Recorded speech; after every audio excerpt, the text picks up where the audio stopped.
final. Joined tonight by Dave Stones and John Husband. Good evening, guys. Yeah, good evening. Good evening. How are we all doing? Yeah, not too bad. Good. Just roll on Sunday. Yeah, I'm getting impatient. I'm looking forward to Saturday.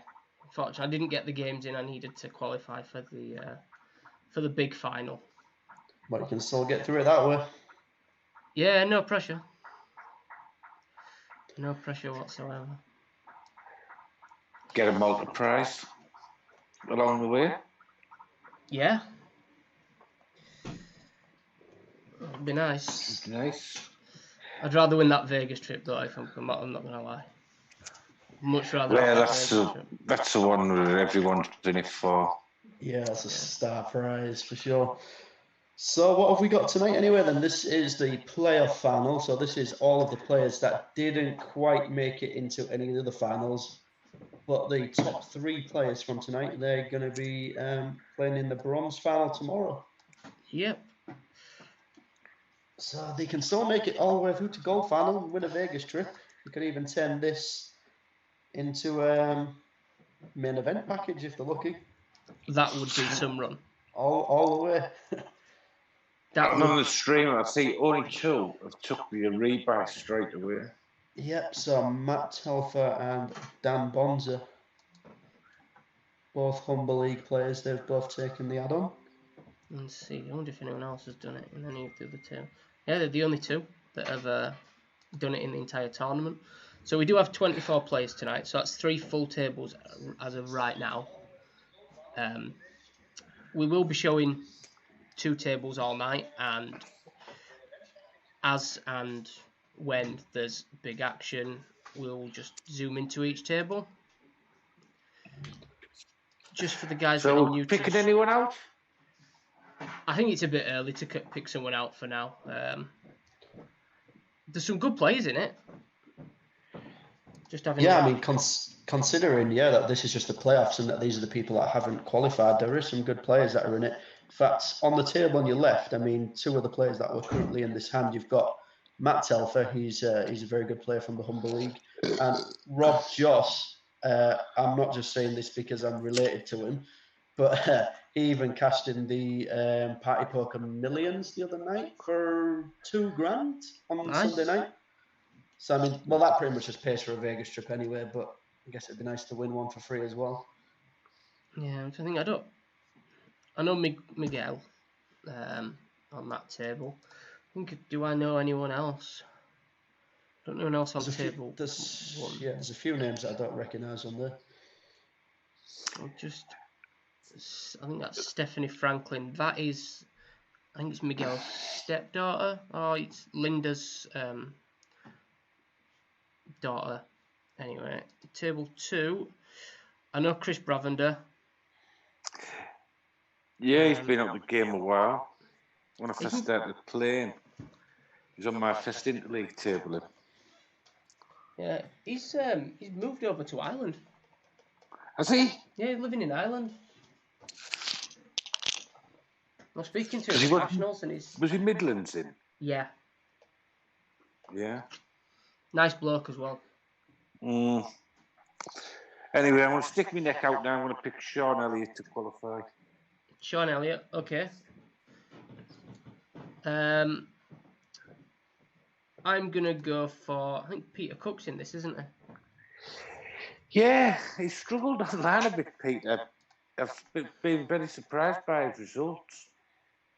He hasn't made a final table. Really? I know. It's unbelievable, isn't it? Former main event winner as well, isn't he? Yeah. He won it the year I finished 3rd. Very, very good player. Yeah, and he just online, he seems to have done that. But you seem to do all right. You seem to do well online, Legend, and live you're not good. I know. I won an iPhone once on LPPL. Did you? Online. Yeah, I remember when they did. Yeah, they did those tournaments. They did 2 tournaments where I think you could either get an iPhone or you could get a cash equivalent. Yeah, but was it what on it like was- Coral? Was it on Coral Poker or something like that? I think It was William Hill. William Hill. That was it. Yeah. So when I won the first one, and they said, "Well, technically, we haven't really got the iPhone, but we'll send you, I think, £540 Yeah, because bank transfer."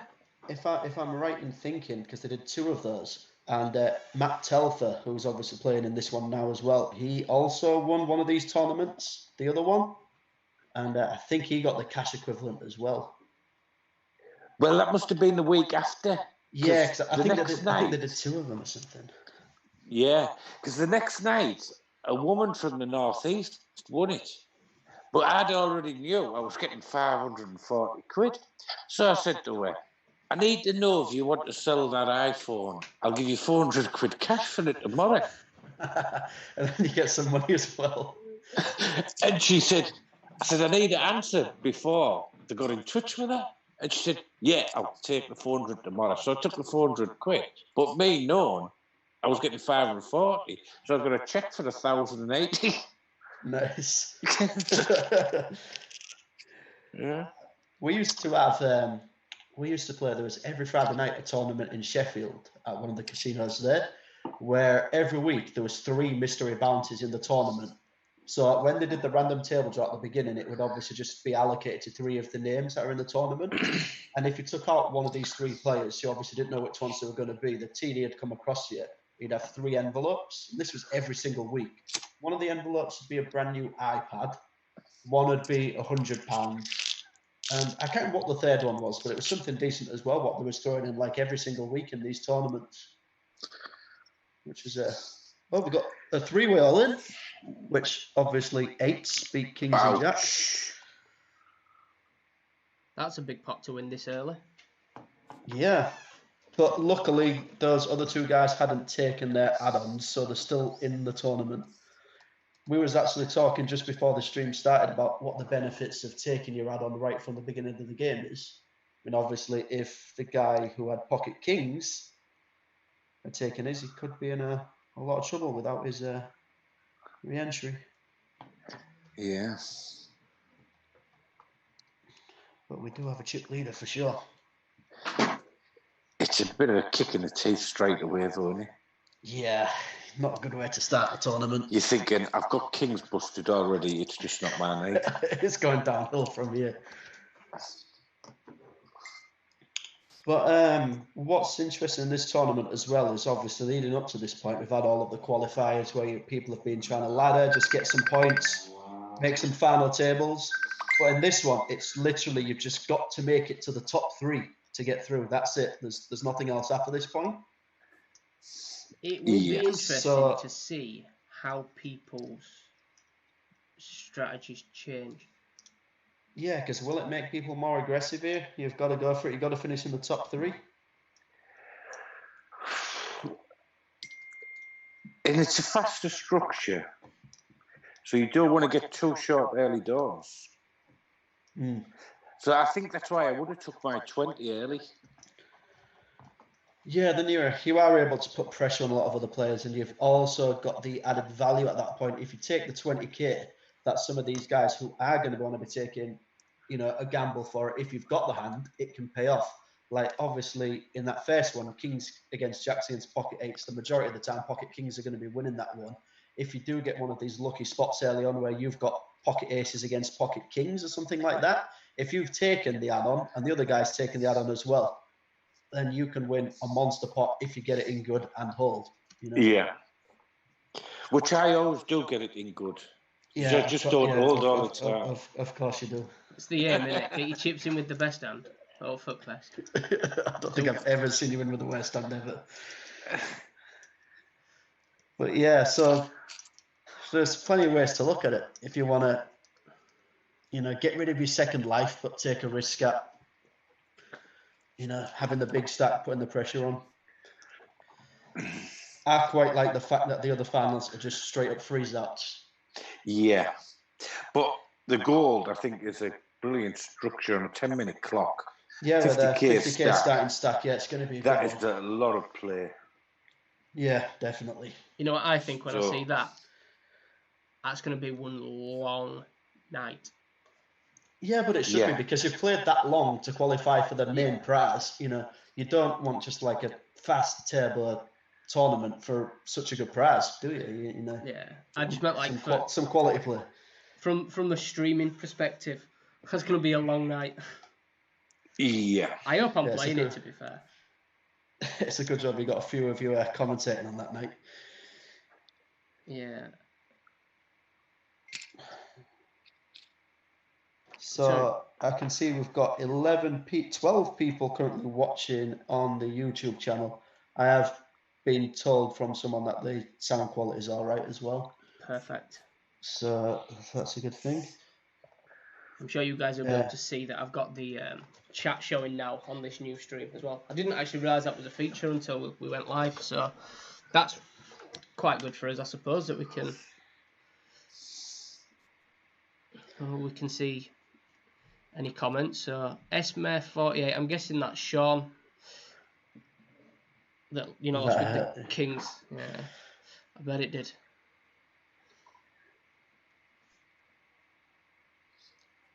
So I think we are running on a short delay by the looks of it, are we? It's probably... yeah, it is. It does look like a little bit of a delay which is coming through. It's probably like a 20-second delay then that's set up by the software. See, they've went to 5 tables now, haven't they? 4 tables. Yeah, so I've had a few late entries. There's one coming.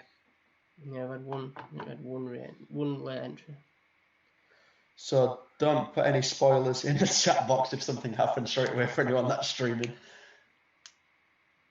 They might not see it till 20 seconds later. Another all-in and call. 2 pair against Broadway. 8-10 against the Nut Street. Paul Lomas against John Wooten, is it? Yeah, John Wooten. Yeah, I'm just watching that one back on the stream. So it looks like we've got about a 20-30 second delay. That's not too bad. And we've got an all-in and call. Paul has gone in for the remainder of his chips. He's got about... Let's get close 7 on this big one. lands. He's got it good. The king. He holds.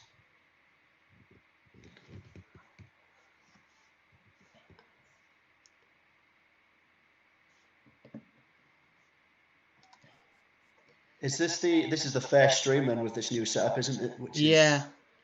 It does look really good. Yeah, I'm not 100% happy with it yet. I've got a couple of alterations I want to make. Just little tweaks, but it's better than what we had last week. Yeah, definitely. I mean, we was looking at it, was it last Saturday or Sunday, was it? Yeah. We didn't bring it in until tonight, but it just looked so much better. Having the 2 screens up there, having the payouts, everything like that going on there. Yeah, and then when we get to like the final tomorrow, the prizes are going to be taking up all this space where it says commentary team, and that's just going to be a little bit smaller just at the bottom. But going forward, when we're doing the regular tavern games, we're going to be putting the prizes up. So anyone that's watching the stream will be able to see what we're playing for. It's not big money, but it'll be worth it when you get to the finals. So the bronze final, which is tomorrow, what have we got for the payouts for that one? That's what these guys are playing for entry to. So, well, we've got a few watching today. We've got 20 watching. Good stuff. Well, if anyone wants a shout out, give us a comment. Yeah, and if you are tuning in for the first time, hit like and subscribe. You'll get a notification every time we go live. So for this weekend, we are live Friday, Saturday, Sunday as well. 8 PM start again, all 3 nights. And this is the good one, because this is where we're going to see people winning the prizes. So tomorrow night, someone is going to be winning a trip to Malta with your flights, accommodation, entry to a tournament, and €250 as well, is it, for the bronze final tomorrow winner, I think. Let me check on the forum because I don't know it off the top of my head, unfortunately. I probably should do. Let's see.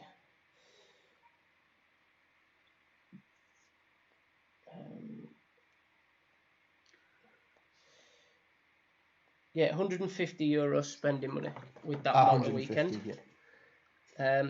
Saturday night's final is the silver final. That's got a Malta trip plus €250 spending money for the winner. And then it's the big boy, innit, on Sunday. Week to Vegas, $500 spending money, and a free shot at winning a seat at the WSOP main event. And that's for the top 3 players in that one as well. Yeah, that's When they're going to start them satellites of that? Have they mentioned it yet? No, I think Tom's trying to work out a satellite structure that works and gives everyone a chance. You know. Yeah, so I will play them, I think. Because you're going to think like... Oh, definitely, yeah. You're effectively trying to win a £250 seat. Yeah. Into that qualifier that's capped at 60 runners. You've got to think, like, if you were to play that, what's your satellite going to be? If you do like a 8-handed table, it's going to be like £30-35 buy-in. Yeah, exactly. And you've got to think as well, like we were saying the other week about the added benefits, that if you just make it through to the final, the fact is that if the person who wins the trip cashes, you're still getting 30% of that divided between all the players that was on the final table. So you can still be making money even if you don't actually win the trip. Just from 30%. And a min cash, well seen this main event in, that's it. Yeah, exactly. It'll probably be about 15 grand, I think, is usually min cash for the main event. Yeah. It's nothing to be sniffed at, is it? Getting a little share of that for free. No, and it keeps everyone interested, rooting for you. Can you imagine being in Vegas if one of our boys or girls makes the final table of the main event? That'd be awesome. Could you imagine that rail? Well, I mean, it's going to be the most insanely loud rail they've ever heard. Technically, I think if one of the guys was to make the final table, if you was getting a percentage of that, you could probably afford then to just fly down last minute to Vegas, actually be there for the final table, and still make a little bit of profit. Yeah, because you're guaranteed $1 million, aren't you? Yeah. So then what that would be, 30% of that, so 300,000 split between 9 people. Yeah, you could easily just fly down and check out the final table. Yeah. Join in the action. It's 30,000, isn't it? Yeah, exactly, yeah. What dreams are made of? Drew Clark has just asked for a shout out. So, good evening, Drew. Tom, if you are still watching, Paul Hughes would like the password for this playoff final. If you can just drop him a message. I wonder whose idea it was to put the main event seat up. I wonder who had that idea. I don't know, but it's just a great idea. They're a genius. They're an absolute genius, whoever did it. But unless it was Sharky, and then maybe not. They're just an average idea. Yeah, just an average idea. Yeah, it's someone's living the dream. I'm playing that. Yeah, definitely. There's not many people would pay 10 grand, and a lot do go buy in it. There's a few lads from round our way who bought in, but they'll sell a percentage. Yeah. I mean, I think that's what a lot of people do when they're buying into events like that big. Trading percentages or selling a percentage is just it's a good way to do things, you know, if you're taking a punt at something that big. Yeah. I think I always prefer trading a percentage if you know someone else that's playing it, because then obviously you've got a chance of something, you know. I mean, selling a percentage is obviously guaranteed some money back from your entry, but if you're trading it, you've got a good shot if you're trading with another decent player as well. So, question, guys. If either of you two were to win on Sunday and won the main event prize, would you sell any of your 70% if you could? No.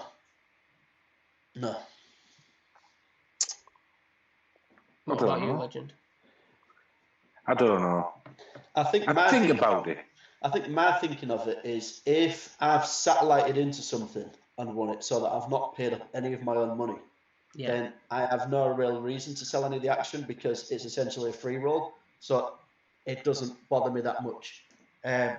Obviously, if I was ever going to buy into something like that, I would probably sell, you know, a decent chunk of it.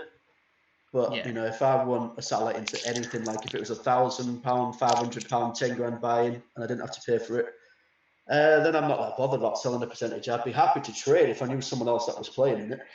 Yeah. Yeah, I'd definitely be up for trading a percentage. I'd be up for trading. And I think I would probably sell 5 to 10% to close friends that aren't going to be in Vegas at cost price, just for so they've got a sweat, you know. Yeah, if I did it would only ever be to like close friends. I wouldn't ever be doing something, you know, like advertising it on a poker site to try and sell some action to me. No, it'd just be spending money or something like that. I'm not interested in that. I'd literally only be doing it just to give friends something to, you know, root for. But yeah, I think if you're free rolling in, you don't have to concern too much about. And as well, it's like, you know, finding people to buy the percentages, because if you're selling it, you know, what if you're selling, say, 10%? That's still £1,000 that people are going to have to pay up to. Yeah. Well, no, it'd be 700, wouldn't it? Because obviously it'd only be 70% that's available. Yeah. Yeah, but you could still, sell. You're talking about asking people to. Yeah, you could sell 10% of your 70, couldn't you? You could sell like 10% of the overall because you've got 70, so you'd have 60% or something like that. But I would literally, I'd be like, to friends, it'd be, you can buy 1%. 10 people can buy 1%. Yeah. I think some people would do it. Your close friends would be like, yeah, I want that sweat. I want that shot at, what was it, 8 to 10 million for winning? Yeah. It's either 8 or 10, I think. I think it had changed recently. One thing I've just been noticing on the second table on the right, that we've seen some really aggressive play from Aaron Mill. I think he put someone all in last hand, just done it again this hand. Maybe he's decided that he's going for the win early. It looks like it. We'd seen, an early position opens, and well, it was an early position link for 500. He made it 2k, shoved all in on the 10. But I'd seen he was all in the hand before, but I hadn't seen how the action went before that. I see we've lost the first player now. Yeah, Dan Bonser has gone out. So he was one of the 2 people that actually got a double stack to begin with. So he started off with 20k. So again, that's he one of the wasn't on the things table with Aaron Mill, was he? I don't know. I don't know if we had him. Did we have his table up? I don't think we did. Might have been the one that we didn't have it, because I don't think I'd seen any other all-in and calls other than the. It was the first 2 tables you put up. He was on that, and I think he got moved off, didn't he? Yeah. When the other player came in. But there's not that many people that have got more than a double starting stack. There's only 3 in total. We saw where Aaron got his chips from. We haven't seen where Mark Thompson got his from. This is also the last level now for using your re-entries. Will Sean get a call? So like, say you're on Brav's stack there, 10,000, 300 nod. Do you try and lose that to get the add-on? The rebuy? I think it depends. I don't see why not. If you got to the last hand, you could limp fold to get below 10k, take that, and then do the other one. Yeah. Mark Thompson's come on the commentary on the chat. He got his off Dan, got his so chips. at least we know where Dan's chips went. On the one table that we didn't have up. Yeah. I'm presuming that everyone in this tournament's probably going to take the add-on at this point. Yeah, you've got to. Yeah. Depends. If you're Aaron Mill, do you take the add-on with 35 grand? Yeah. People would be catching you up though, and obviously you got to finish in the top 3. Yeah. I mean, even Matt Thompson could overtake him as chip leader just from taking the add-on almost. If everyone does it, you're losing your. I mean, it's still a big chunk of chips. Still going to be. You've got to take it. Yeah.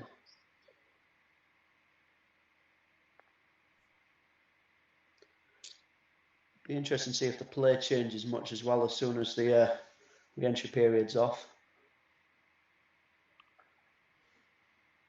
Millsy Bear has commented. I'm guessing that's Aaron Mill. No, he's skint. Oh, at least he's got the chips now. Oh, there's an all-in and a call with aces against tens. I'm guessing that went in pre. I'm guessing so because it was an ace-high board. Yeah. Or on the flop. It might have gone in on the flop. Flop was 4-4-9, wasn't it? So. Right. Yeah. So we'll watch this table because of the all-in pot. Surely, I was going to say Peter Davis has to call after limping there. So he's still got the chance here to re-entry. He hasn't used his re-entry yet. Callum, are you going to re-enter? I'm going to do your rebuy.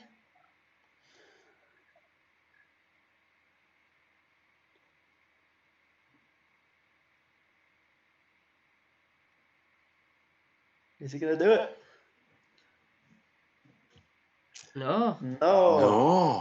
We've lost our second player. We lost our first player on stream.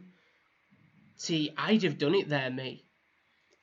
At that point, with like 20 seconds to go in there before the break, for the add-on period, I'd have just done it.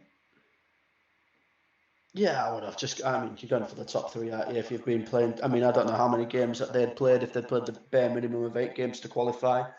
But, if you've played the games, you go for it, don't you? Yeah.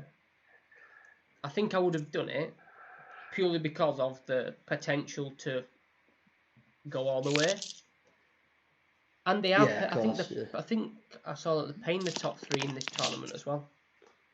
Oh, are they? Yeah. The top 3 get a little bit of cash back. So there will be a 3-minute break after this hand. So I've got a top 4 at the minute. Stephanie Franklin, I don't think I'm aware of them. She's former Northwest. I think she now lives in the Midlands with, Linda that won Nationals? Yeah. Right, Linda's of course, yeah. daughter. That would make sense. Sean Mays just won a nice little pot. Yeah, he won. He must have won one when we switched tables before that, when we switched across with the aces against tens. I'd seen that the cut-off had maybe limped for 500. Then he'd made it only just over $1,000, but obviously he only had about $4,000 to start with, so it seemed like an amount that was probably going to commit himself to the hand anyway. Way over a quarter of a stack. Gone. Oh, really? Yeah, 9s versus Jack 5 on a 7-6 Jack board. Something like that. There were 2 Jacks on board anyway.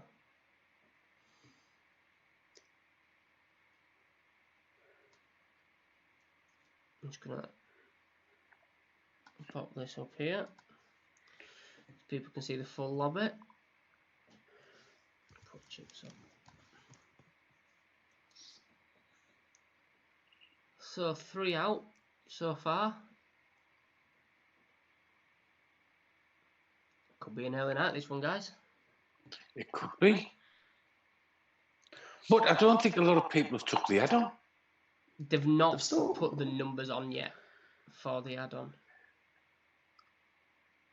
I think Right. that total pot will increase from. I mean, what do we see on here? We see 1, 2, 3, 4 on this table. Taking it, and how many on this one? 1, 2. It looks like 5 or 6 on there, so I would have thought we're going to end up with probably about, I'd say maybe 15. We had 14 rebuys. I think we'll probably end up with like 15, 10 to 15 add-ons as well. So we've got 27 people tuned in now as well, which we can see handily from our new layout.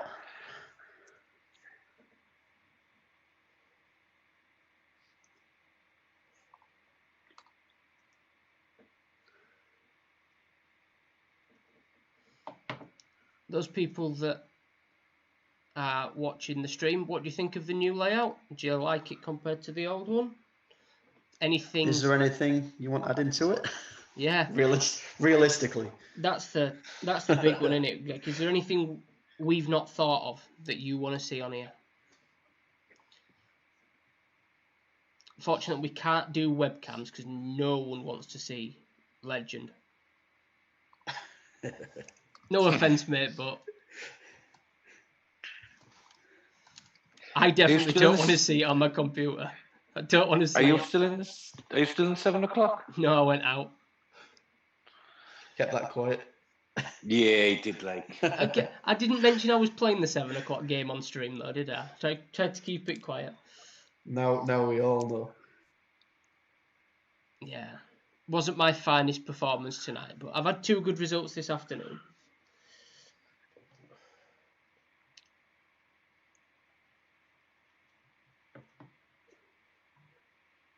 Well, the game gets interesting now, this playoff on the stack sizes.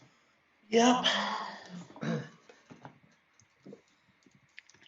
So we've got, how many people have we got that have got less than 10 big blinds at the moment?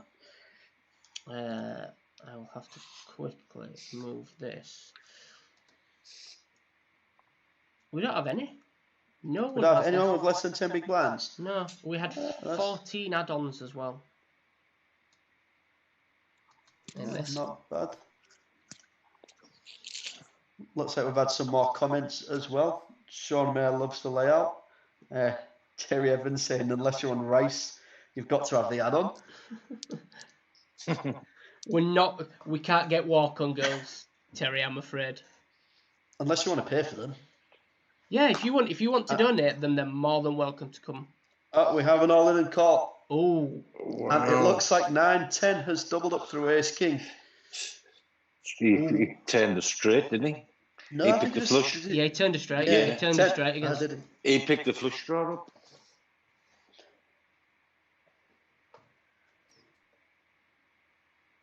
That was a big call for the flush draw, though. At what point was that all in? I missed out. It started. I only saw it on the turn. Pre-flop, I think.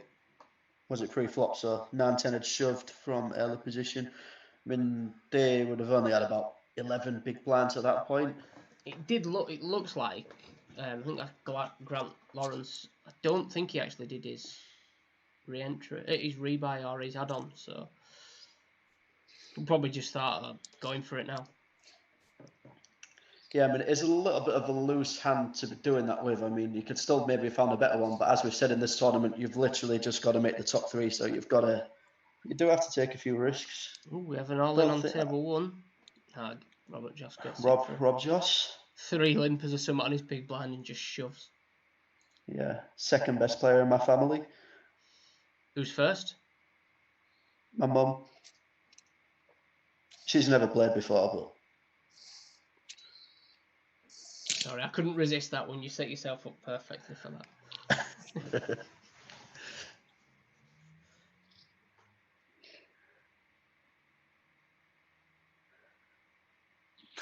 I have actually got the other table up now. Cool. So you can give us a shout if anything is going on that one. It's the only one I know people in. There's 3 northeast on it.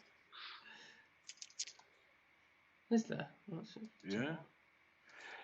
You got Sean Elliott, Peter Cook, Paul Ironmarsh. So I don't know Matty Richardson. He's from Witten. He's on the stream. I do also have that table now loaded. I'm going to keep it off stream, and if we do see any action, I'll just pull it up onto the screen so everyone can see. Yeah.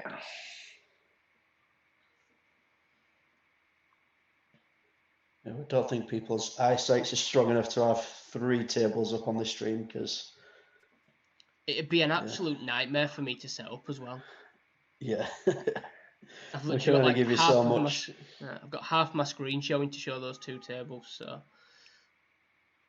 there's little bits of information that I need open that I've got below out of sight.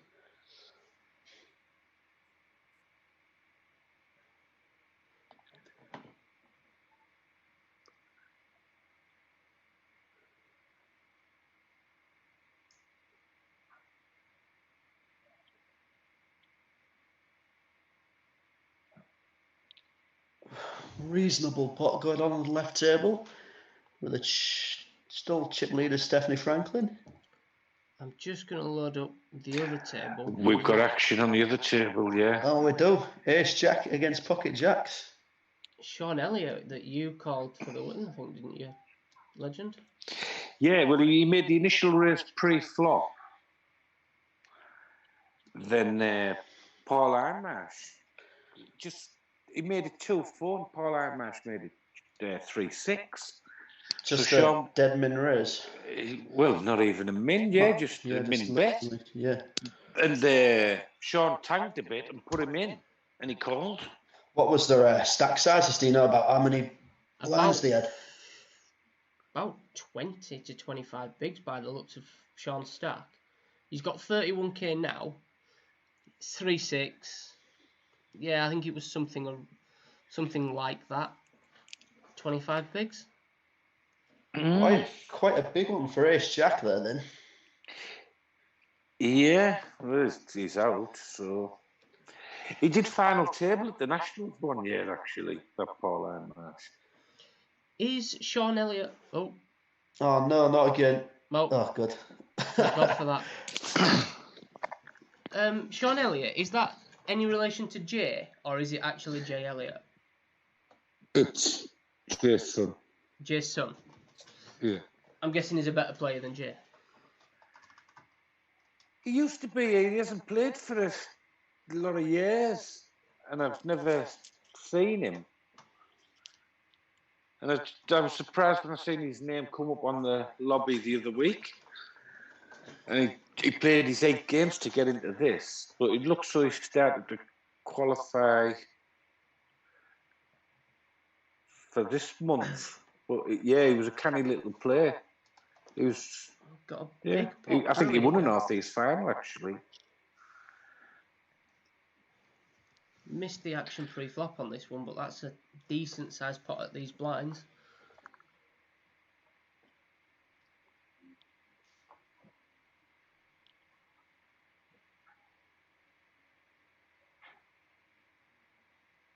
Just a 600 bet on the river. Just putting in a little bit of a blocker, and obviously Ace High wins that massive hand.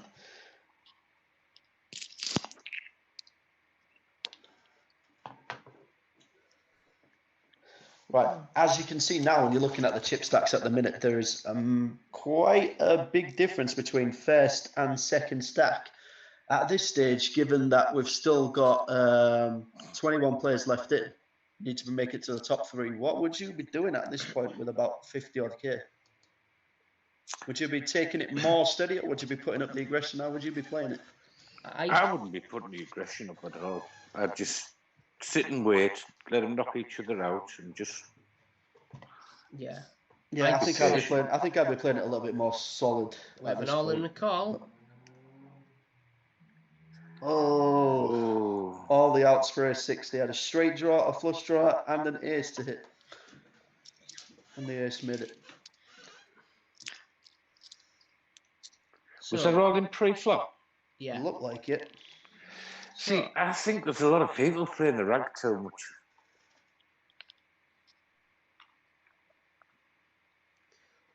see. So this hand went Stephanie min raised, Peter Davis flats on the button. Wow. Min bet flop, min raised and a fault. So maybe she's taking the solid approach. Yeah, I think I'd do the same at this point. You've got, what, 60 big blinds now? Yeah, I'd just be... there's a lot of play. I don't think you need to go for it right now. Well, no, you can't win the tournament when there's 20 players left. You can lose it. Yeah. You've got to think you're going to be putting yourself... You're going to have a decent shot of making the final table from this point. I think if you're on final table and you're chip leader... Yeah, because when you're on final table, then you've got the more spots that you can exploit. When you've got the players that, just trying to desperately make it into the top 3, you can be exploiting their stack. You can be, picking them off, putting the pressure on the other people. At this point, it doesn't really matter so much because at this point, people are still just going to have to be taking the risks. They're going to have to be going for it. And you don't really want to give them a shot at this point. You've got to think, as well, with the other stack sizes on the table, is there any of them that you really want to call and lose to? Even...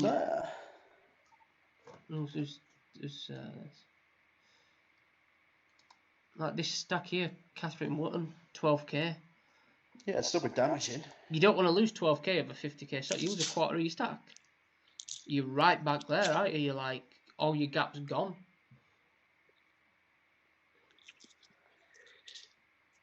I think if you just come in with mini clicks, if you're in position and you've got a hand,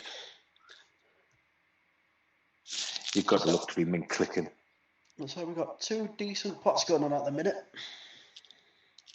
Just had a comment in the chat that there's a bit of an echo. Is anyone else noticing an echo? I will just tweak it slightly and hope that sorts it out. We're not all in the same toilet commenting.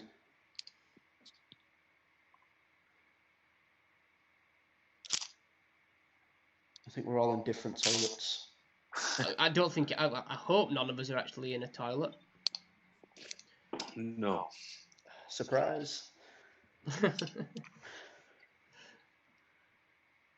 Got a shove from Paul Lomas. He's all in for 10.5 big blinds. Let's get that loaded up. Oh, he picks it up. Was it Paul that had the pocket queens done in by A6 that was in, wasn't it? Yes. Yeah. This time he's limped under the gun. Interesting. Well, let's see how he reacts to this raise.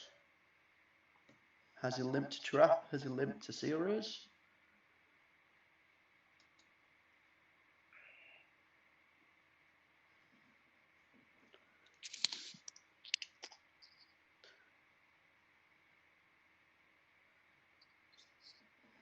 So apparently, Mark, the echo, you're clear, but the echo's coming from us too. So I think it might be the inputs coming through from our channels or something.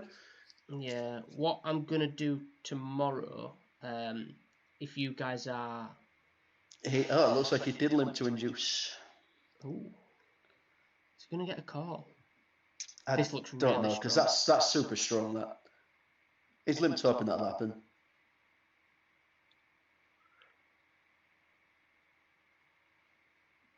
Yeah, I like that play. I've done it a few times.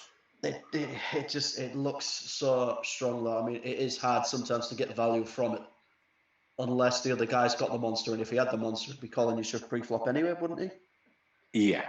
When he's opened up to 2,000 after the guy's limped all in and then he shoves all in, obviously any of his hands that he could have been raising light for the 2,000, if he was raising up with like a king, queen, king, jack, ace 7, ace 8 type hand, they're never going to be calling the shove.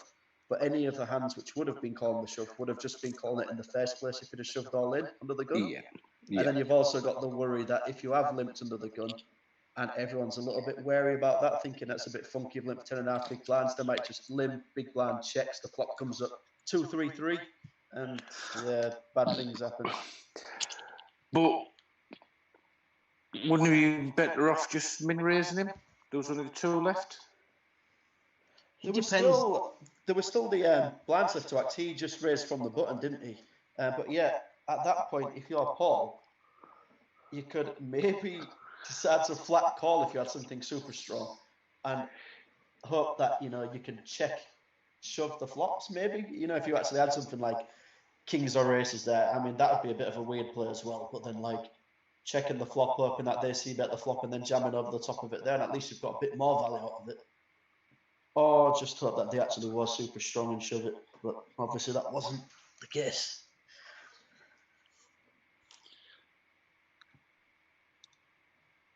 I think when you've made that play as Paul, as soon as you don't get snapped off, you're happy. Yeah. Like if you get snapped off, you're probably in trouble. Well, it looks like we had an all-in and a call there. Yeah. Was it a set of nines which rivered a full house against a king high flush draw? No, it was 2 pair against a king high flush draw. So I'm guessing that the money probably went in on the flop. The flop did come queen. I think it was queen 6-4 with 2 hearts. Ah, right. So.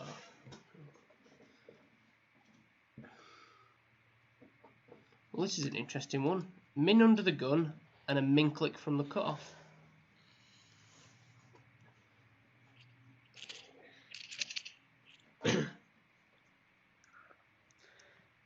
Did not expect to see no flop there. Little bit of action at the other table. So Aaron limps in. Is it Mark Thompson raises? It's a 2.5k and then gets a call from big blind.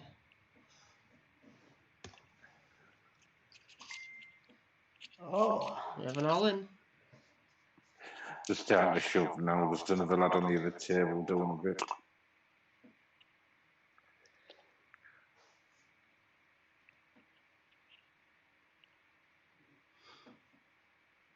so Sean's considering this one. Never mind Aaron, who's the raiser. So on the other table, we were watching Rob Joss just shoved all in for 16.5k and picked up the blinds. Is Aaron going to call here?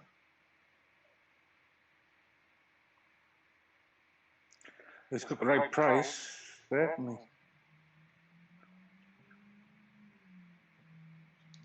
No, so that's quite a big pot. Quite a nice one to win.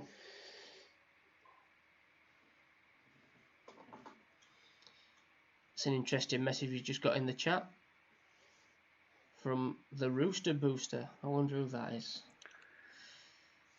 Lomas doesn't really understand the limp reshove. He probably didn't like getting raised.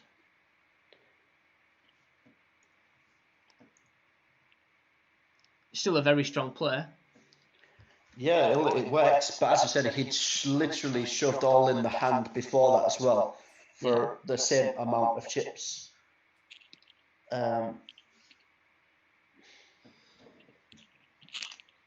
Obviously, I think he deserves a bit of luck after that Queen's hand anyway, but...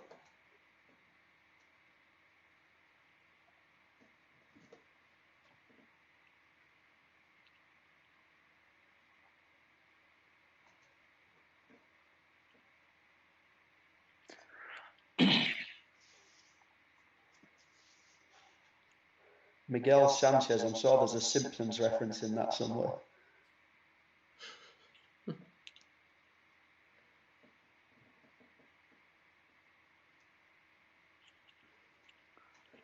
So we've got a limp from the button on this second table here. I've been seeing quite a bit of that on the in the LPPL games. You see a lot of limping, don't you? But the thing is, limping from the button isn't too bad if you're able to get away with it and just having position in the hand. Especially in these tournaments where it is a bit of a turbo. If you've got the chance to do that and you can just take the betting position in that hand without getting in too much trouble. I've been. I think it's been quite easy to get away in these tournaments with raising a lot of your buttons and getting away with it. Yeah. It's not that often where it's been challenged too much. That's always a good thing to be able You've got to do. know your player in big blind as well, haven't you? Yeah. And I noticed we've lost Peter Cook. Have we? Yeah. You did say, didn't you, Peter didn't- Cook's not very seem to do anything online. It's just seems to be struggling online. I think you have to adjust your regular game when you're playing online. Yeah, there is quite a few subtle differences. So there's a lot of people that can play really, really well live, read people really well, play online. They're just way out of the comfort zone because they can't see someone's face, they can't read them. Yeah. Like I've made some little adjustments to start getting better results in these. Like you were saying about people limping from the button, that seems to happen quite a bit. Mm-hmm. I've been getting it. If I get a hand like Ace Queen in the big blind and there's like 2 limpers, one of them's the button. Instead of putting in a standard size raise, I'm making it like 8-9x. Just because the limp and the button, I don't want to be playing a big pot out of position. Yeah, I mean, you do have to consider that as well. The fact that if you've got something like that in the big blind, I mean, I think you can get probably the same information from doing it at about 5x or something like that, because at the same point you still want to get the certain hands that they could be limping with that you're absolutely dominating. You still need to get a little bit of value from them. Yeah, so you want to filter out like the absolute crap, but then you want to be keeping in those hands that could be, like A7, A6, which they didn't feel particularly strong enough to raise, King, Queen, stuff like that. The hands that you're dominating, you don't want to price them out as well. So just filter out the absolute worst. Oh, did we just see a double up then? We did. Catherine Wotton, yeah. So Matt Telfer min raised under the gun with 5s. Catherine Wotton shoves with jacks. And she couldn't have had too much there. She could have only had... She had about 9 bigs. Yeah. Yeah, it was 9 bigs. So it looks like we've got quite a big demand for these walk-on girls. Oh, we have an all-in on this table. Paul has reshoved. Oh, gets through. So it was an open from the cut-off, which had got through.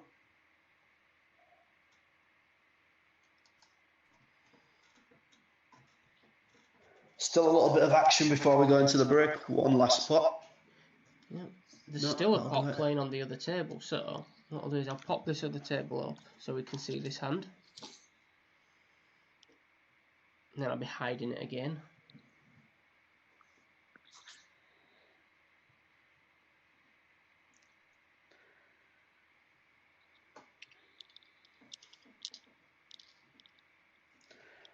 So we've got 38 viewers at the minute as well. I've got nothing better to be doing with their Thursday nights. I do believe this is a stream That's record. a record, that.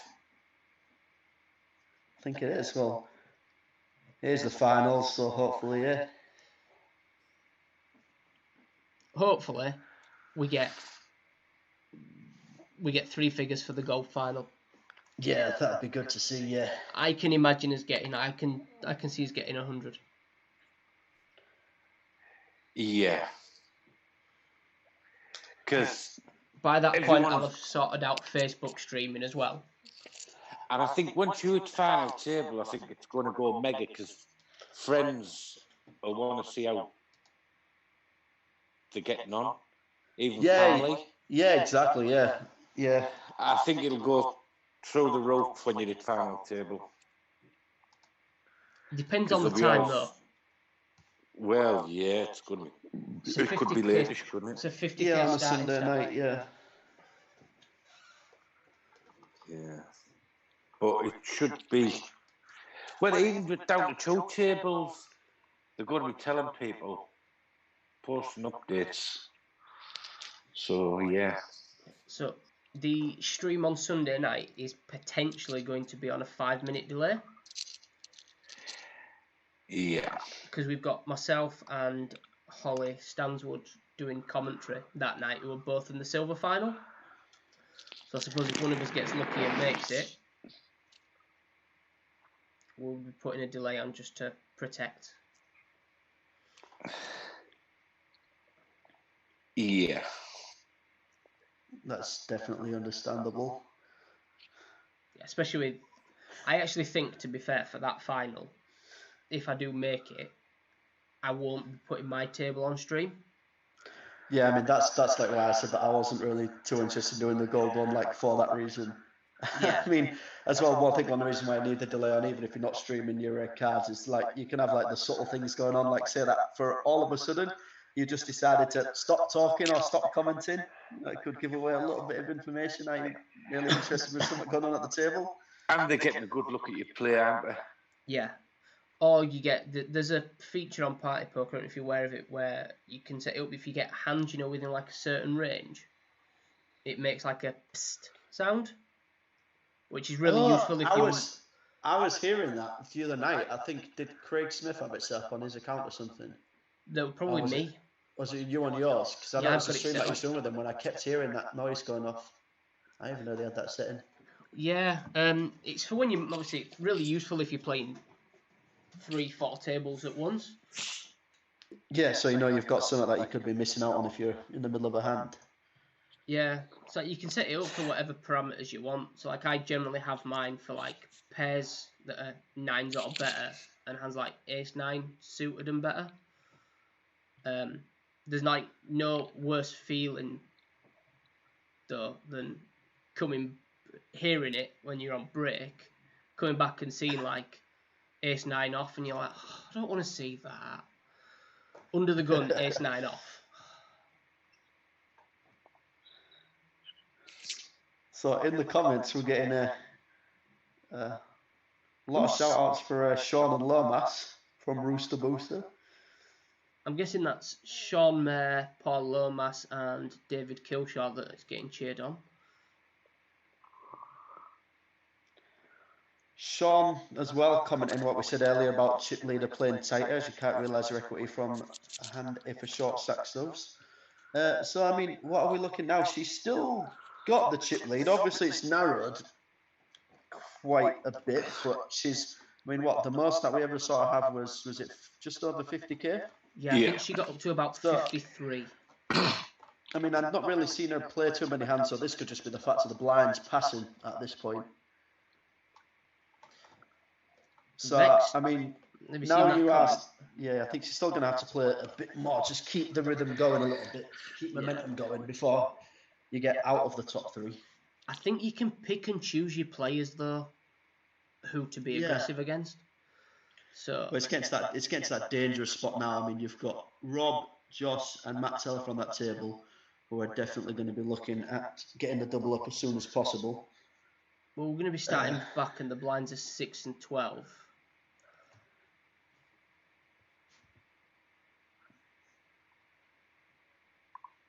There's a few short stacks there, as you said about Rob's going to be getting busy. Yeah, Rob's going straight in for it.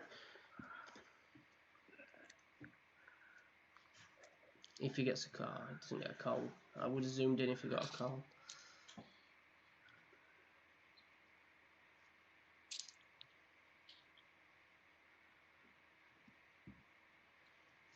So we've got an interesting one on the other table here. It's gone. There was a limp min raise, but they have got 9 big blinds left after that.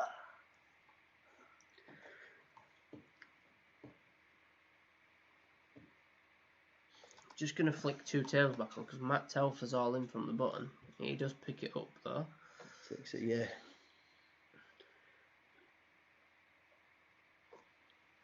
This is when we're going to get really busy. Yeah, definitely. It's going to be a lot of action going on. So big pot brewing 3 ways here. On an 8, 9, 10 board, that could be a board which can generate quite a lot of action. A few king queens, few ace jacks type things going on here. Ace queen. Ace 9s. A lot of potential. Jacks. Oh, what? No. Wow. Oh, Queens gets it. Queens gets it. What a turn and river.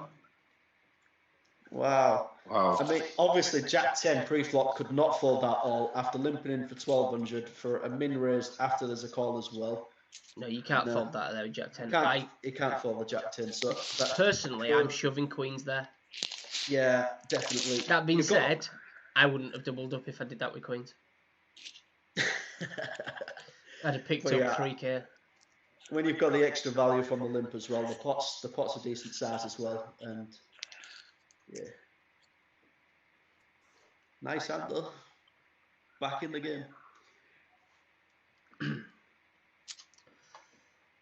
That was Sean who had the unlucky hand earlier, wasn't it, with kings? Kings, yes, against Kings eights versus and the jacks. Where eight's got the.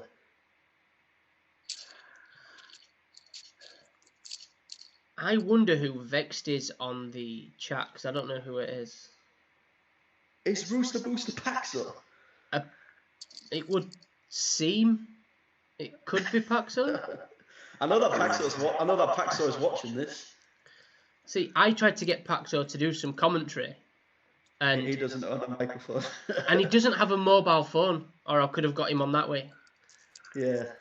Surely, that man is breaking the law by not having a mobile phone in this day and age. Yeah, I think you can go to jail for that. Wow. If you can, you should. So we're getting a lot of action on that second table from a lot of limps going on, which are generating big pots. I mean, we've got a 6K in the middle already. Do you just shove here from big blind? Yeah, it's not squeeze a lot. Yeah, you've not got a lot of fold equity with that stack, but it's still a huge portion of everyone else's chips. Oh, Paul's done it with ace king. Yeah. It's a good limp with ace king. Yep, so he might have done that the same as he did it with that hand that he shoved before, and obviously worked out this time. I think he's been watching me. Oh, we have action on the other table. Read your book. So Rob has... Rob has called the raise. Pete Davis has raised 3x under the gun. Flat call and a shove. You're obviously going to be more worried about Pete Davis's raise under the gun than Rob's flat call at this point. Yeah. You assume that Rob's going to be folding most hands from that stack. Anything that he's got that's going to call you shove would have probably re-shoved pre-flop. So I've just been asked how many Yorkshire players are in this, or Northwest. I don't see any. There's no one here that I recognise from Northwest. So Rooster Booster is Paxo, and he's talking about an advert which possibly doesn't exist. Legend might know about that advert, to be fair. He's probably old enough to get that. No. I don't get the reference. Well, obviously you've got Paxo gravy, so I'm guessing it's something about some kind of gravy on your rooster.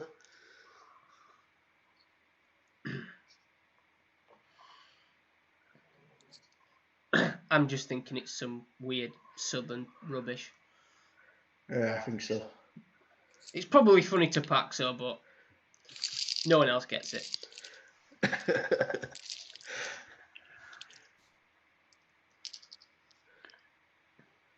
So who's Vex? Is that going to be someone from the Southern League as well?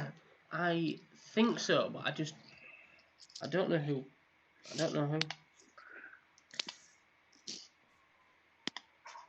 So I'm gonna load up the Southern leaderboard and see if I can find out. Yeah, does anyone have the nickname?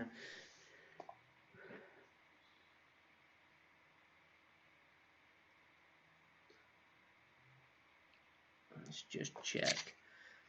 Sean Heron, he's been stuffed a few times. I'm guessing he means Paxo. Right, we've got something going on this table, and all in from Robin are called Jacks against Ace 10. He doesn't want to see a Jack.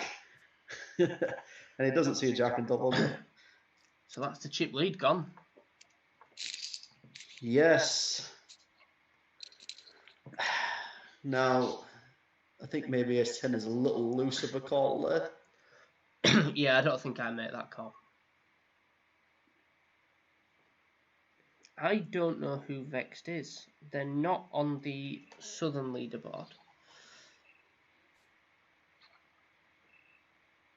Oh, they are Southern. They're not on the leaderboard, though. Let's see if they were on last month's. See if we can find out who it is.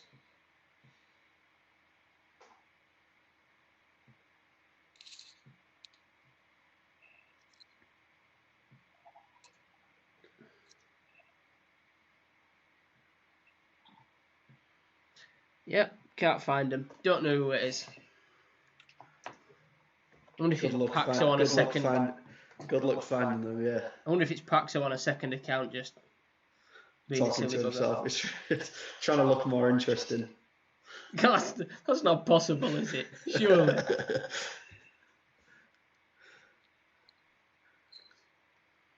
Ace King takes a decent one there. Looks like Sean Mayer lost a few chips there.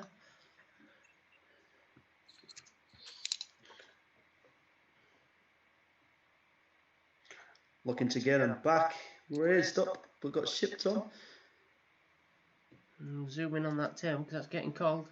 Oh. Ouch. Unlucky, Sean. Unlucky. Nothing That's else gotta hurt. After the Kings versus Eights to Aaron, and then he gets Queens versus Kings to the same player. Vex is Drew Clark. Is it? Probably. And that should bring us down to 2 tables, shouldn't it? No. No. Oh, the tables are 8, aren't they? Yes, 18 left. What are the shortest stacks? Because I can't load it up anymore. 13,014. Yeah, 13.4 is the shortest stack. So that's we've got Matt who's on 13. No. Nice hand, Aaron. Nice hand.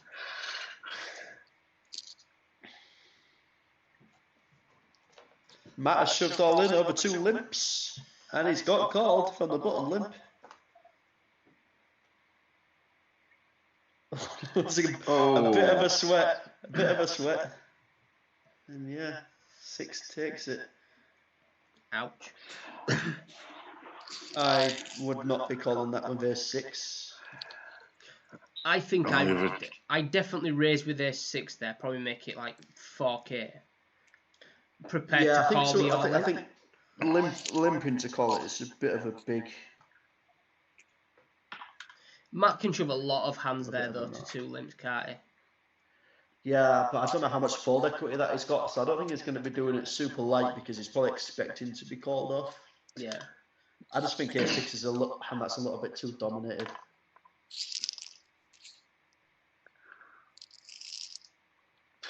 So 1 more down to the last 2 tables. Yep. Then I might just register that 9 PM game.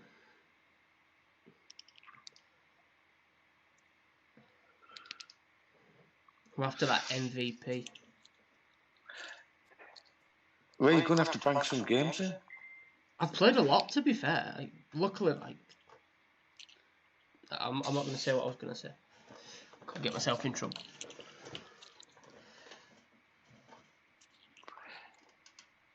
Drew would have got away with it if it weren't for those meddling kids.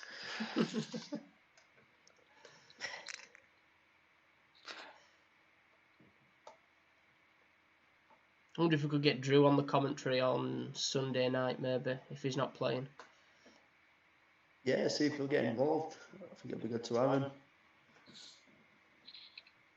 I don't think I've met him unless he was at Interleague. Was he at Cardiff? I think he was. I think he might have been. I know he's at every Nationals. If you haven't met him, legend, he's definitely heard you. Oh, he'll have heard me. His commentary for every hand will just be shove, shove, shove, shove. Someone opens, shove. Someone 4-bet, shove. You've got 8-3, shove. Just shove every hand. Oh, we have an all-in. This is getting called, surely. Here's Queen V10. 10s against Ace Queen. A little bit of a sweat, but full house for 10s. Lucky.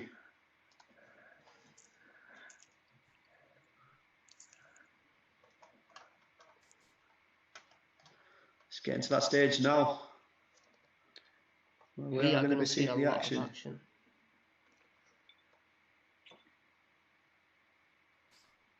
And then it'll die off as soon as you get down to 16. It'll die off for a couple of levels.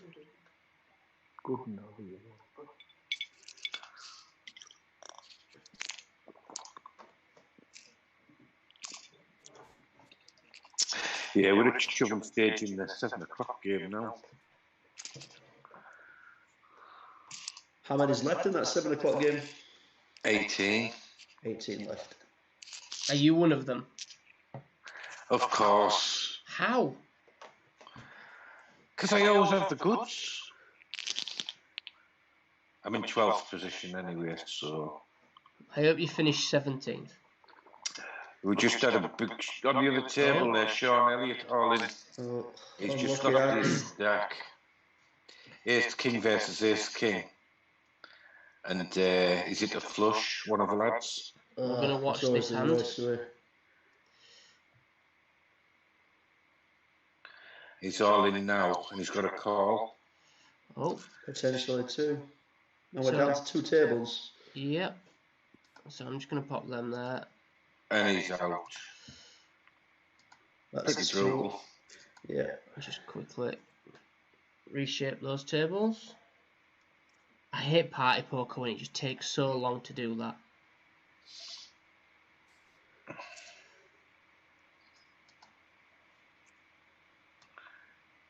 Well, that's sick when you get Ace King in against Ace King and he gets a flush in it. Yeah. It's nice when you get Ace King against Ace King and hit the flush though. It is like, but...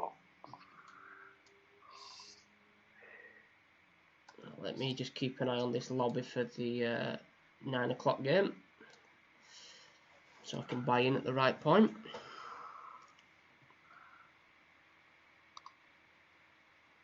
So Drew will be up for some commentary on Sunday.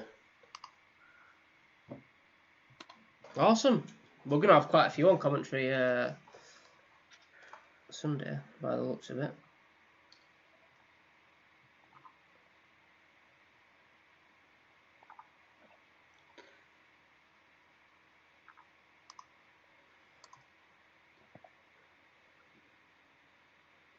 So we've got Stephanie in this hand trying to claw back some chips. She's dropped down to 10th place at the moment.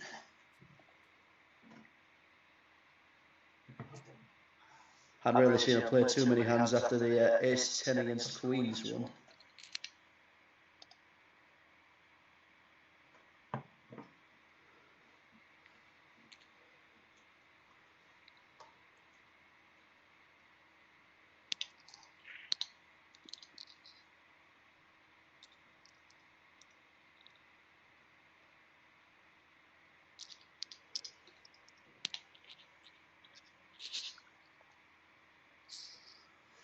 Drew's definitely on commentary if it's going to put Paxo on tilt. That won't be difficult either.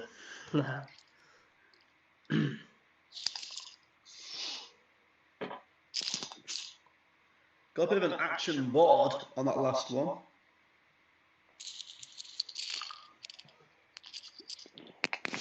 King Queen takes down quite a decent pot.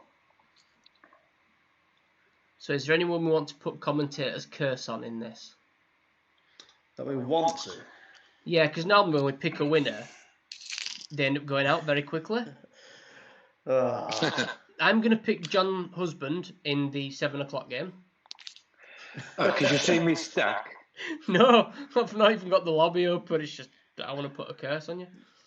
No, I'm in 14th position, 17 left. I've just folded Ace Jack pre-flop, actually. You've never folded Ace Jack in your life. I was Lucy shipped with 9s. Darren O'Neill called with kings, so it was a good fold. Overrated Ace Jack. Yeah, but I was hoping to ship and no one had got him before me. All the action happened before you, yeah.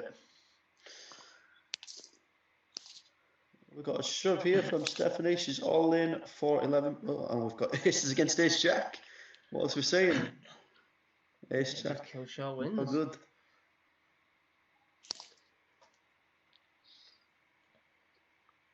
Carson, Originally, the goal final, they weren't about doing it as a staggered stack, weren't they? Yeah, well, I think wasn't they on about like not doing separate finals, but just doing like a full staggered stack? So it wouldn't be like gold, silver, or bronze or anything like that. It'd just literally be the qualifiers, which are in the gold positions, would start with like 50k, silver Yeah. positions would have like 30k and bronze positions would have like 20k, something like that. Yeah, because originally, so that's why I went all out. I thought I'd go for top dog. Yeah, just to make sure you've got that. Yeah. But I mean, when you think about it, now you've actually got a better shot at winning a Vegas trip. Yeah. I prefer this. I do. There's I two. think Yeah, I think 49 there's, players is, with 3 going to Vegas, is massive. My God, David Killshaw just keeps winning every hand. No, he just, every hand he plays, he seems to win. There we go, Paxo in the commentary. Go on, Dave. I can almost guarantee no one will be saying that about Paxo on Sunday. I'm joking, Paxo. I'm joking.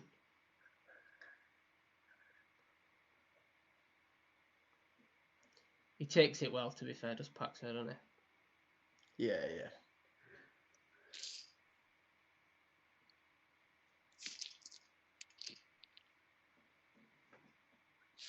So Rob shoved the last hand which got through. Shoved this one from the button into might the not get through against Big Stack. second biggest stack.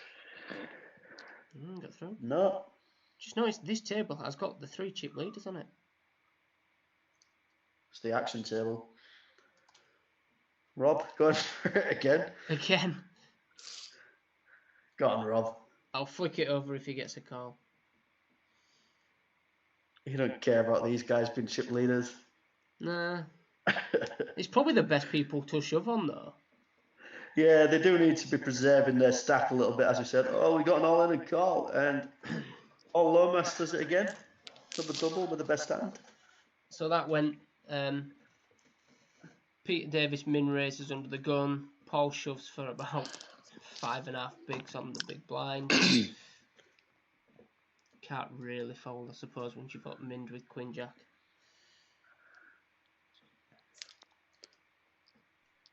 Big stack action here.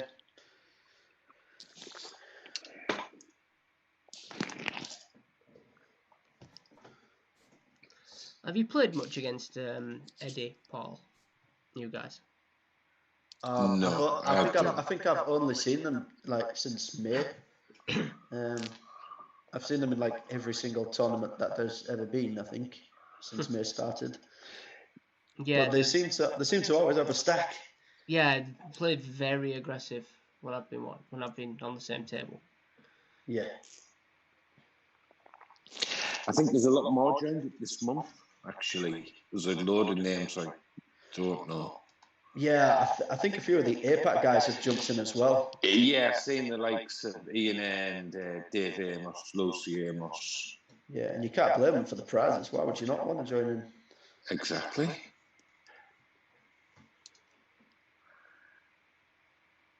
Rob got another shove through there as well. Yeah.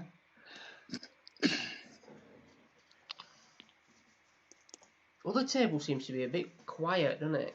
There's not too much action. No, I mean, we saw the King Jack against Queen Jack, and that was about it. It's quite bunched up as well, chip stacks, isn't it, on that other table? Yeah. I mean, the one on the right is the one which is going to be generating the action. You've got 2 quite short stacks, a few monster stacks. All in a call. Ace Queen doubles. Nice double there for Mark. No sweat. I think that's the first time we've seen that Ace Queen win on stream tonight. I've just gone out at 7 o'clock. What did you have? I had Queen 10 under the gun. But I only had 2 big blinds. It was 15,000, 30,000. So I shipped it then. I hit the Queen and all. What did they have? Pocket jacks. Did you get riveted? No. Oh. He flopped his set. But it was all in free. But I had to gamble before the blinds got to me, so for the value. Yeah, well, if you've only got 2 big blinds as well, do you think that mathematically Queen 10 is going to be better than what you're going to have the next hand? We need Mark Glassman in full 13. house. Wow. That money went in pre. Yep, no. It was a big open though. Ace Queen. 2 chip leaders on table 1 clashing. Peter Davis picks it up. The ace, queen, ace, king hand, Mark Lastman opened 4 times the big blind. How many bigs did he have to start off with? Just short of 11. Ship it all in, all of it. Yeah, and then obviously ace, There's king, nothing worse. There's nothing worse than having ace queen where you need to see all 5 cards and getting flattered, and then the flop coming up. You know, something ridiculous like 10, 2, 6, and it's like, great. Ooh, Do it all pre. Oh, 3-way nice. all in. No. No, how does that happen? The rag. That's unlucky.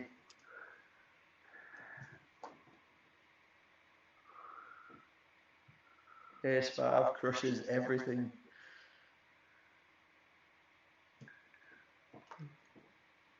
And he's gone. And now king 10 just to finish the job. Unlucky. Can Rob get another shove through?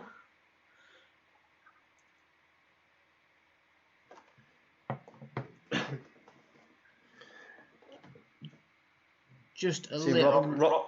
Rob can work his way up to chip lead just by shoving and not getting called. Now that he's moved to the other table, the more docile table, I wonder if his... You know that the first shove that I'll do on this table now is just going to get snapped off by the players that haven't actually been doing anything. Just ironic. So, just for those people that are tuning in, if you haven't already, please hit like and subscribe on the channel. It will help this get bigger. More people we have subscribing, the more advertising that YouTube does with us, it'll allow us to get bigger, it'll allow LPPL to get bigger. Bigger LPPL gets, bigger the prizes get. You just have to click 2 buttons.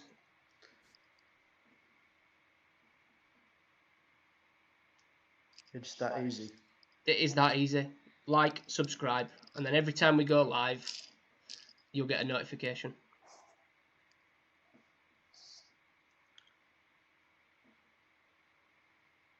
If you guys want those walk-on girls, you're going to have to get us some money.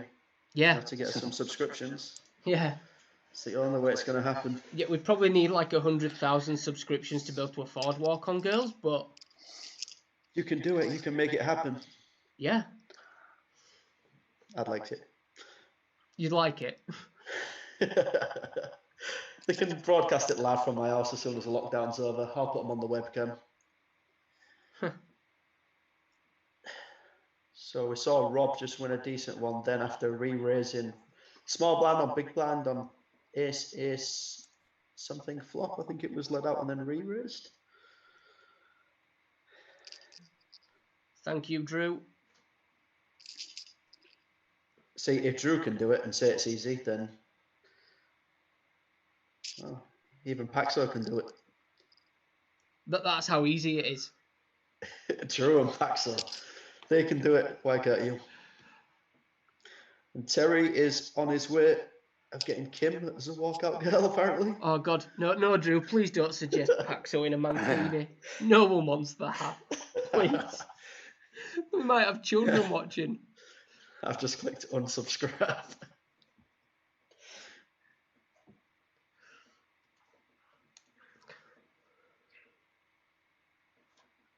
Paul Lomas is having a little think here, isn't he? And he's gone for it. Yeah, I'm going to keep these up. I don't like that with 9-10. I don't think you need to make that shove. He would have had 21,000 left. I don't think he needs to make that shove. The blinds have just gone up dramatically. 2,000, 4,000. They're still at 2-4, aren't they? I think they were at 2-4 last time. Yeah, so I mean, we would have still had just five big blinds. But as we've said, in these tournaments, there isn't antes. So you've got to consider the fact that you've got no antes to put in as well. You can wait. Passes you literally when can the wait passes for a hand you in do these. have extra time. Looks like we've got some support for Kim being the walk-on girl. Do we get any other volunteers? Rob leads out and gets a shove. Takes it down, the shove. So we're on the bubble for final table. That's a big shove, isn't it? That is. Min raise. Min bet on the big blind. Straight Shove. into the chip leader's face. Now this is interesting because you consider the point that we're getting towards final table at this point. It's good for him to put pressure on that big stack because, as I said, you're not laddering for any money in this. It doesn't matter if you finish first, second or third. It's the same prize. Yes, but he should be using it now. Yeah, so for Eddie, or Edie, or however you pronounce his name, sorry, for him to be putting a massive amount of pressure on that chip leader is quite interesting. It's quite a good tactic. You know, because... But with three big stacks on that table, it's dangerous. It's a dangerous move doing it, but it's just a great spot to add pressure onto it because, you know, he's just going to have to fold so many hands there. He can't just think he's got a marginable spot that he's going to take at that point. You don't want to take any risks when there's so many short stacks still left in the game. It's just effectively a satellite, this game, so you should just be playing it as a satellite structure and not like as a tournament structure. You've just got to make it into the top three. That's all you've got to do. You don't have to just outright win it. No. So, again, we've got the shove here, which I think is a great shove. It's like it's virtually impossible for David to call. I know. He literally... Even if you've got ace queen here, do you risk it with ace queen when you're looking? You're in ace king to get through into the final. I think I'd snap with ace queen because at the end of the day that gets you your ticket. Yeah, but the thing is, he can fold that, and then he's still got a chance to get in the ticket. When we get down to final table, there's going to be so many other short stacks in the game. You know, we've got like C. Wooten, Rob, Joss, Ryan Clifford, stuff like that, who are all like relatively short. You're going to get better spots than that. I think even if I had ace queen at that spot, I think I would just fold it. I'd totally play satellites a lot more different than I do a tournament. Yeah, I think there, for me, if I've got ace king on the big blind when that shove comes in, I pass. I don't pass ace king. Never. It's as Dave just said, it's effectively a satellite though. You just have to finish in the top three. It does not matter if you finish third with one chip or a million. So once again, he switched that around like brilliant because when the small blind limped at that point, he then shoved on the big stack. He had the opportunity to put the pressure on the big stack, which obviously got straight through because it's the same principle.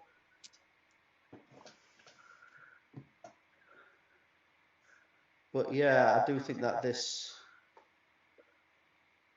you know, I think that the whole satellite aspect of it does change the play a little bit. I don't know if it'll be affecting the guys in this tournament that much. I don't know which way they'll be seeing it, but I don't think it'll make much difference tomorrow. Because you've got the other prizes as well. You've got the payout prizes too, haven't you? And they increase. I think on the bubble tomorrow, like this, then it will make a difference. I would still fold ace king there. Yeah, as we said though, tomorrow, like you've got the big difference, as in it's the winner that gets the star prize, the winner that gets the multi-trip with the spending money. I mean, okay, you're still getting the prizes which, you know, increase, but it's the super top heavy prize which you do have to be going for first place for. So in that place, yeah, you've got the ace king or ace queen there. You snap it off and you go for the win. You know, in this one, as I said, it doesn't matter first, second or third. That's all the same. Tomorrow, totally different. You're just going for the win.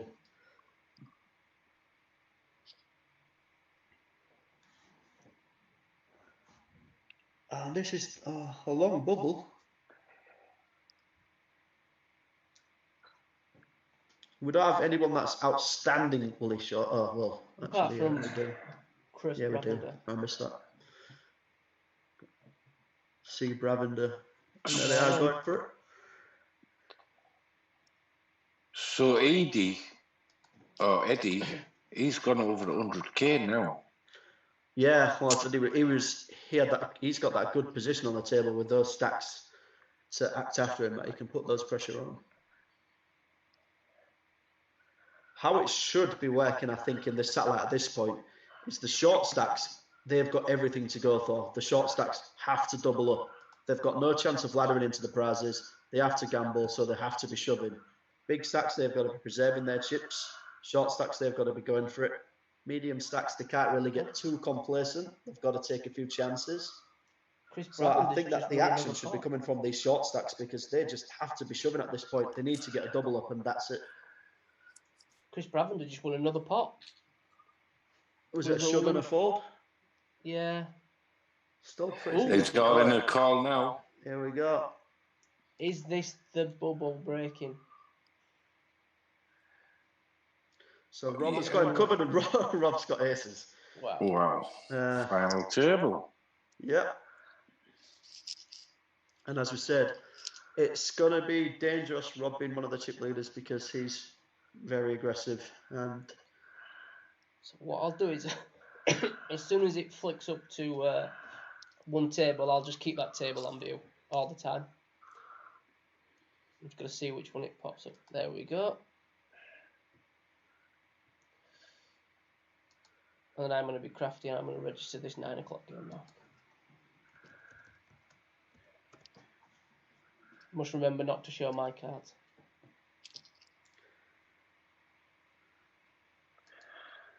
So as we in the call. Wow.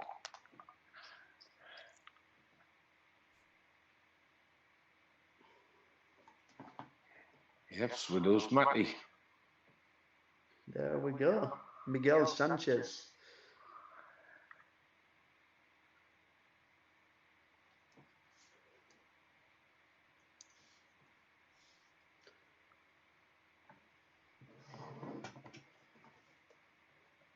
So what's your strategy now if you're chip leader?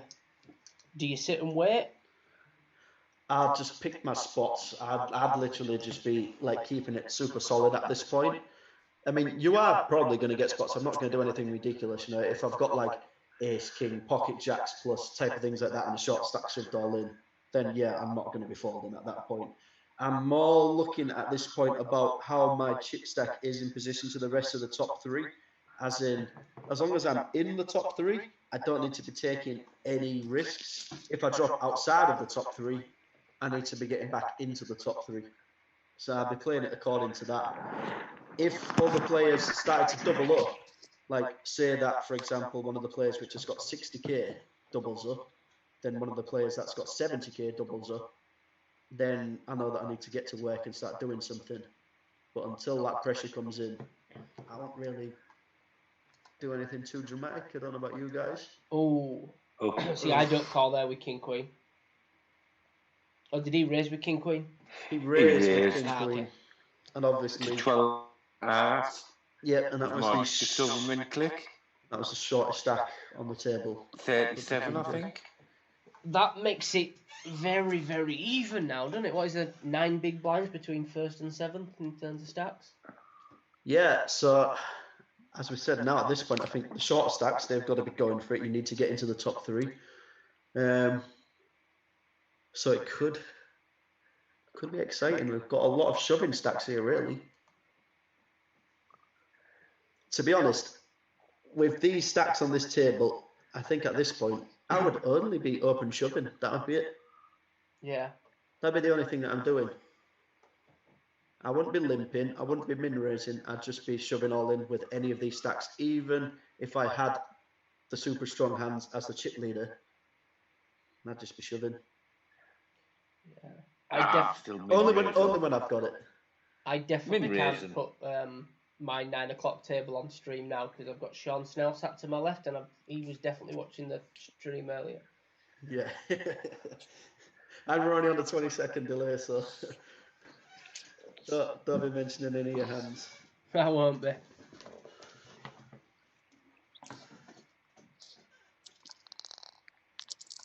I've also got to be careful, haven't I? If I get aces and go, ooh, Yeah. go ooh, and then raise.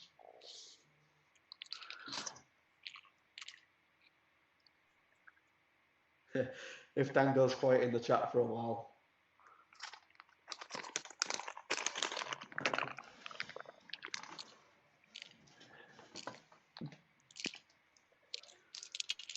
Yeah, I am actually in a hand now. Sean, I'm not going to show you my cards while we're playing. I'm not that daft.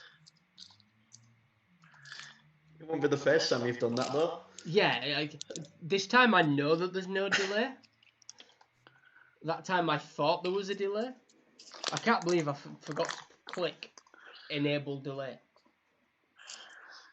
That was when me and you were commentating, wasn't it, Legend? Yeah. I ran a massive bluff. God, I'm so happy that got through. But at one time, you were on my table. Yeah, I moved the table off though, didn't I? Yeah.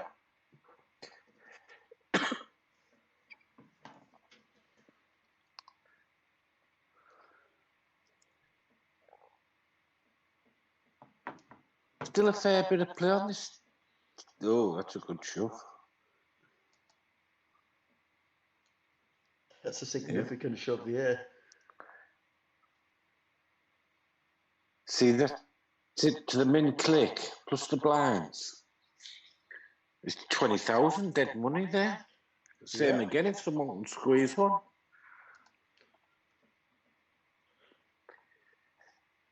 Now, if I was Robert there, I have to call that for 3,000. You are getting a lot of value at that point. I mean, it's still a lot of value, yeah. You just got to be a little bit wary that big blind with that stack's not going to shove all in. But, I mean, you're only risking 3k, so it's And not if a he has massive a- if risk. he has a- If he has a 2 in his hand, he's kicking himself now. Yeah. I was just all in on the 9 o'clock game. I won the hand. I can't say what cards I had.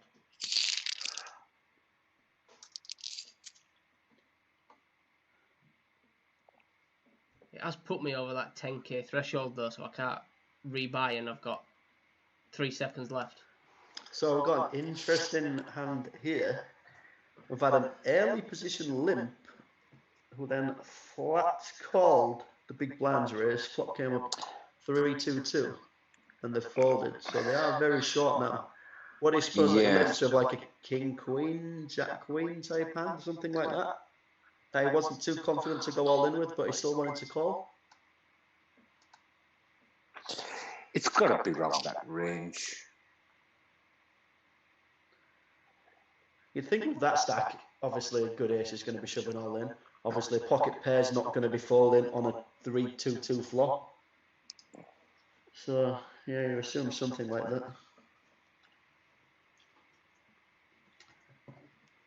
Miguel's pulling a little bit of a lead now, hasn't he? Yeah.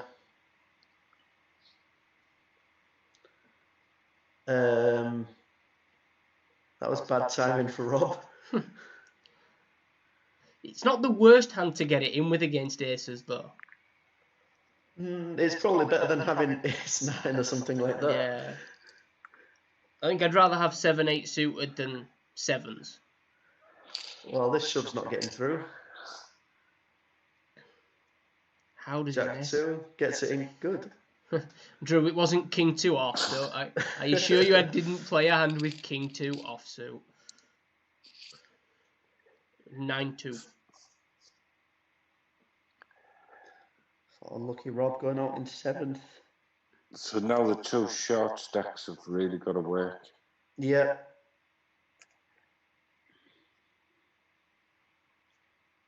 They've got nothing to lose here. They can never ladder. Yeah, it's not like you can make yourself an extra couple of quid, is it, just by folding a hand? No, so get it in.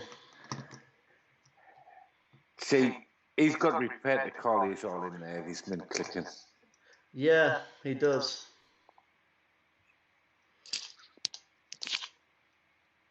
Yep. I That's don't. why I don't I don't like the king 10 there. I'm either I like- shoving or folding that. I don't like the king 10 there raising like that. Or you've got to call off the shove there, and it's a hand where it's just not going to be ahead. You Like valued Queen- yourself into it, and now you're the short stack. Queen Jack's never calling. Never shoving. No, Sanchez, I think, should be squeezing a bit more here. I don't know. I think that he can, until we lose until we've lost like one or two more short stacks, he's relatively safe at this point. I think that when it gets to the actual stone cold bubble, if he's still got a lot of chips, he can be applying a lot of pressure at that point. I don't think he needs to worry too much right now. I don't think he gets it through either if he tries to squeeze there. No, not with eights. Not with eights, no.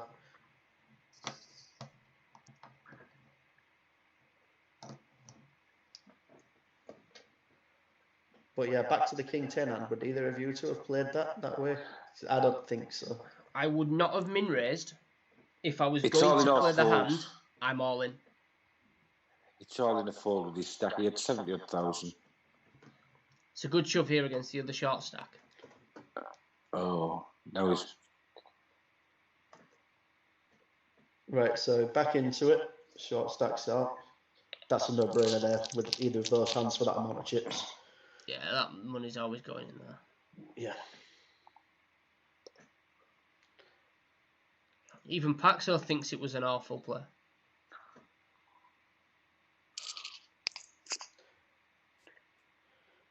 You can understand the shove pre-flop.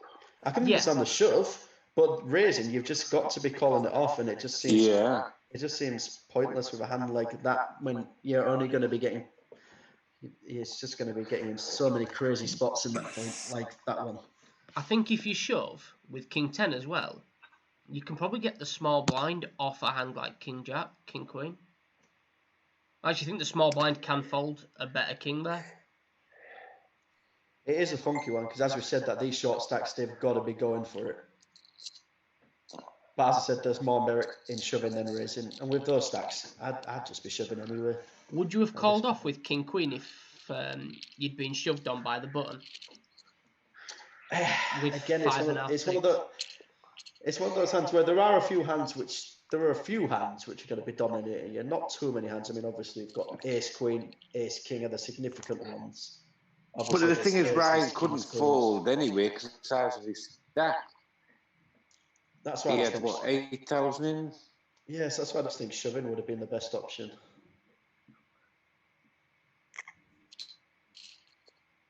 Or folding. Yeah, I'm more of a fan of folding than shoving. Yeah. I know it's easy to say after the hand, but yeah. Like if he's got aces there, he looks like a genius. Yeah, yeah, no doubt. So again, we see the significance of just shoving and getting it through at this point. If he's able And to it do that a tightens couple the more table times, right yeah. up, yeah. Just 12,000 in a pot. Are you shoving any yes here? Depends on my position and whose big blind it is. Also depends on if the player understands the value of preserving the chip stack in a satellite. I mean, we are seeing that the guys who are the chip leaders at this point have been playing relatively solid, which is obviously good, Yeah. I think. So maybe they have got a bit of an idea of what they're doing. I shove it with everything, I think. It's a good spot to be shoving.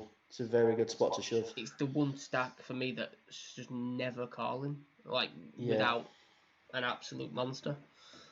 Yeah.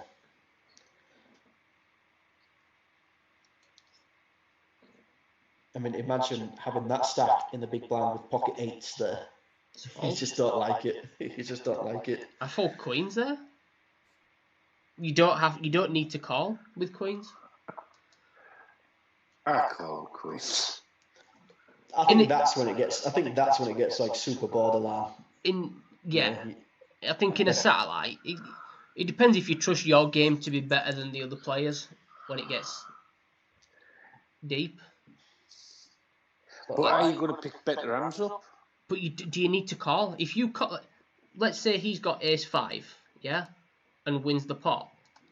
You've then just called off 80k of your 130k stack. You've got 50k. Yeah, Do you really want to call? If you lose, you're out pretty much. You're then under pressure. Let's give like a scenario here then. So say that you're Peter Davis and you're sat with 124k. Now say that Ryan Clifford has gone all in for 90k. Yep. Miguel Sanchez has also shoved all in. So there's a shove and a reshove. And you're sat left to act with pocket aces. What do? You call. No, I don't. It's a fold in a satellite. Oh, you've got to. It's a fold in a satellite? In a satellite, I fold. It's a fold because you're not trying to win. You're trying to finish third. One of those players with those stacks, one's all in for 90k. The other one was all in for 107k. Obviously, if the 90k guy busts, that gives you a step closer to the money. You've also still got over 30k on the person with the shorter stack, which is Edie. So you're on the bubble. You've got a significant chip lead over the shorter stack. In worst case scenario where the 90k doubles up, then Miguel Sanchez is left with like 2 big blinds. So yeah, I think I'd fold aces if there was a shove and a reshove. I just doubled up in the 9 p.m. Aces versus Jack 10 on a 9-10-2 board. Not bad. Yep, I now have 90 bigs, which is dangerous. I did shove on another Northwest player as well, and I would have thought that no wouldn't get called. No collusion in your team then. You what? Sorry. No collusion in your team. No, I would have folded a 10 there to another player. I raised under the gun +1 3x. Get calls from the blinds, and then small blind leads out on a 9-10-2 board. What am I shoving with? That Jack 10's beating? Yeah. But we've seen a lot of this on LPPL. Yeah. They just can't put that top pair down. And Ryan Mitchell has just gone out. I've just taken Ryan Mitchell out. Is he on the commentary this weekend, is he? He is, yeah. He's on Saturday night with myself, obviously. We've got Mark Scargill, probably Bev Isles as well. Bev and Mark live together, so if I've got one, I might as well get both. We've got Sharky on as well. That should be a good one. Yeah, especially after Sunday night when Bev was talking about, giving Sharky a big cuddle at Nationals. That last hand was a very, very massive hand for Peter Davis. Yes, he's got to be looking at a ticket now with that stack. But saying that, it's not. I think you'd want 200k to feel comfortable. We could end up with like some crazy situation, like where, looking at the other stacks, it would take like something really weird to happen, with like 70k going into 100k to give them to 170k. There you go. Now that's it. I think that's a fault. Yes. That's it. So Ryan, But you're folding ace king there. Yeah, it's a satellite. No, see, that's why you call it. He's What one happens step if closer to his ticket now. But if he loses that pot, he's then the short stack. It's an interesting one to think about. He's guaranteed his ticket, man. Ryan's got to go for it. Yeah, he's just got to go for it. Yeah, Bev Isles is going to headbutt Sharky. That's what I say. It's more like a Glasgow Kiss style cuddle.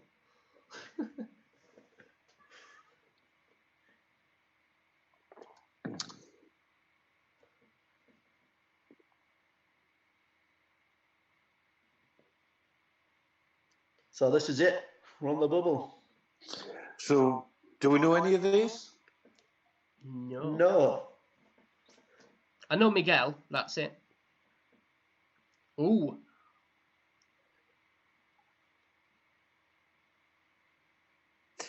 And Peter Davis has called here. If he limped in. He's limped in with something. I don't understand the limp there. No, I don't. No. And now look at the pressure that's put on Wooten now at this point.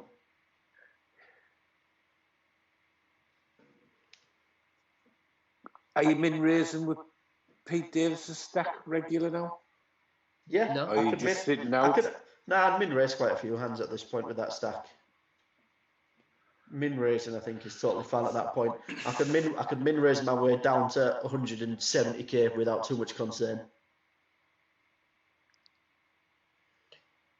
Rigger agrees with you with the queens and aces. He's snap calling off those hands as well. Yeah, it's like one says he folds that ace king, he took what gives Peter Davis his ticket.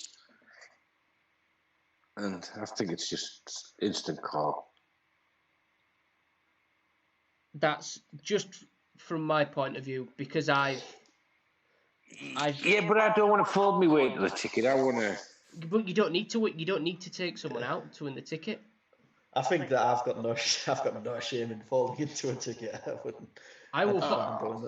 I've done it before. Like I've played hundreds upon hundreds of satellites. Yeah, I fall to a ticket. What I think is quite good though in these satellites is that there is that balance of players as well. So that if you've got the chip stacks, like there's a lot of players who are willing to rumble, that are still willing to go for it. So therefore, it kind of takes the pressure off you a little bit. It's not like now this is an interesting pot with the two short stacks here.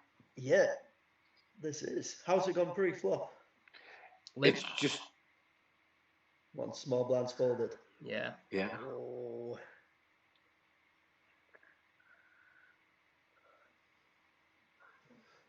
Yeah, so I think like when you got the consideration that if you're in a satellite and you are sat with like a decent stack, and then there are other players that are willing to rumble, that are willing to be calling off these hands that have also got significant stacks, kind of takes the pressure off you a little bit to be making those calls.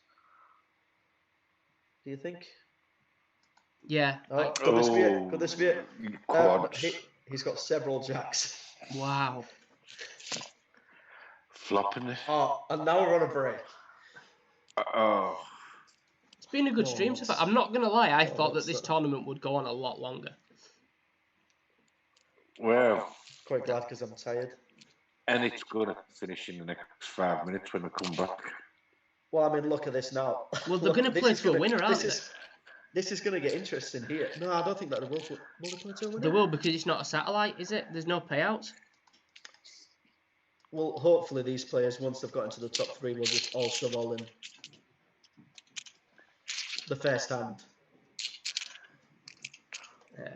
There is one thing as well that we're trying to do, on Sunday night. Yeah. So the 3 people that make the Vegas trip. We're going to try and get them all on this call. Oh, on a group call, yeah, that'd be cool. Yeah, sort of like a little interview sort of thing with everyone. Yeah, that's quite a cool thing, yeah. I think we definitely have to get the winner on. Yeah.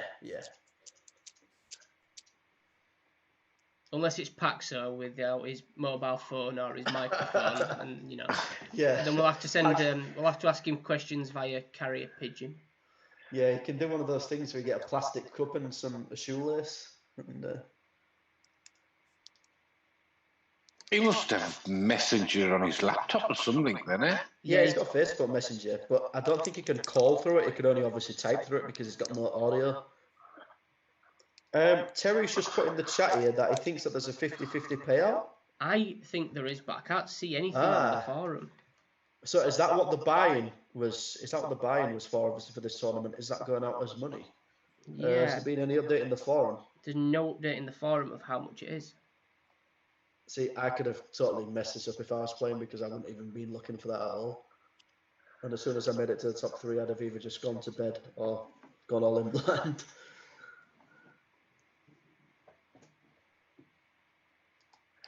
So there's 265 collected. Yeah, I don't know if they're doing it 50-50 then, as in the way that they usually do it, 50% taken back for LPPL for the prizes. Bev, I will buy it off you for £75. I'll give you a first offer. I will increase it to £75.01. I'm out because that's the most I'm going to offer.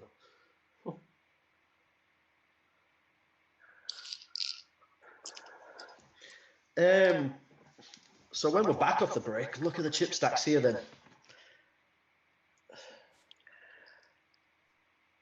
Sanchez will be in a small blind. And what are the blinds going up? What are the blinds at The now? way The blinds are at 6 and 12. 12. So they're still going to be at that until when's next level up? That's in. I can't actually see when the blinds next go up. It doesn't on here. We will find out as soon as it restarts. Unless the blinds have gone up now. No. They've not gone up yet. See if I can see.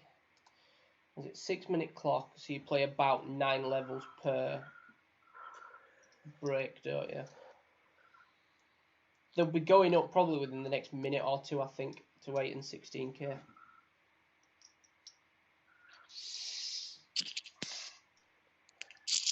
So you've got two ways of looking at this now if you're one of those short stacks. But obviously the fact that you're both very equal at this point, you've got the two approaches. One is just to hope the other guy takes a risk, busts out. I reckon they'll battle Two, each to be other. going for it yourself, yeah. They'll battle each other. I think once that button's on Peter Davis next time, if the other two fold, they'll battle it out. If I was one of those short stacks and if the other guy managed to double, you know, like instantly, like in the first hand, second hand, then what other choice have you got other than just to gamble? I actually think in this that Miguel's probably got a slight advantage. In Because what way? What do you reckon? Over Ryan, just because Ryan, like if Ryan folds under the gun when it's Peter Davis's big blind, Miguel can shove and get that through. Yeah. Against the two big stacks, they're not going to be. They shouldn't be calling. If Ryan folds his button, no, they should have a very marginalised range here. Yeah. Like here, if Ryan folds, for me, Miguel should be shoving with any two. Because I don't think Catherine's got like the shove there puts Miguel under pressure. He has to fold, I think. He's going for it, Ryan. It's smart though. He's got to take every spot that Miguel would be able to take. If not, if Miguel folds his hand, yeah.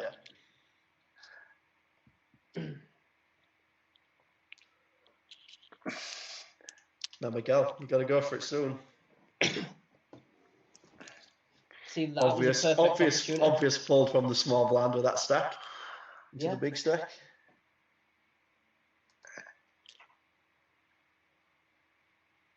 Is Peter Davis min clicking? Fold? No, this you can afford to put a bit of pressure on with the min raise here, I think. Yeah, that's the one. I think you can put a bit of pressure on just by that because you can still fold at this point if you don't have anything too strong. And it's not going to affect you that much. Now he can fold. If he folds at this point, he's still miles ahead of the two short stacks. So that's not an issue, I think. It's very bad for Miguel, that. It's awful for Miguel, that. But with Peter, I think that you definitely just min raise that hand. It's getting through a lot of the time. You're putting pressure on one of the guys that you need to be putting pressure on. And if it comes to it and you've done it with someone... See, I don't like that min click, just the call there. No, I don't think he should have min raised again. Oh, Bev, you're making me laugh. Who's the heavy breather that sounds like Darth Vader? That would be John Husband.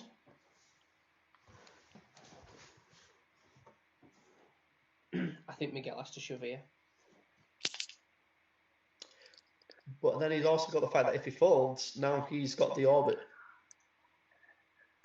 Yeah. Interesting, isn't it? Again, great spot to be shoving. He's getting right into it. What I actually think I'm gonna do, from tomorrow night, all these streams, unless I'm playing, I'm just gonna stick a 1 minute delay on. Yeah. Just in case, because in like this situation, if we say something and they're listening, we could influence the action. Yes. And it's probably not Yeah. right. It's probably not right because we could influence action, couldn't we? So Don't listen to us because we don't know what we're talking about.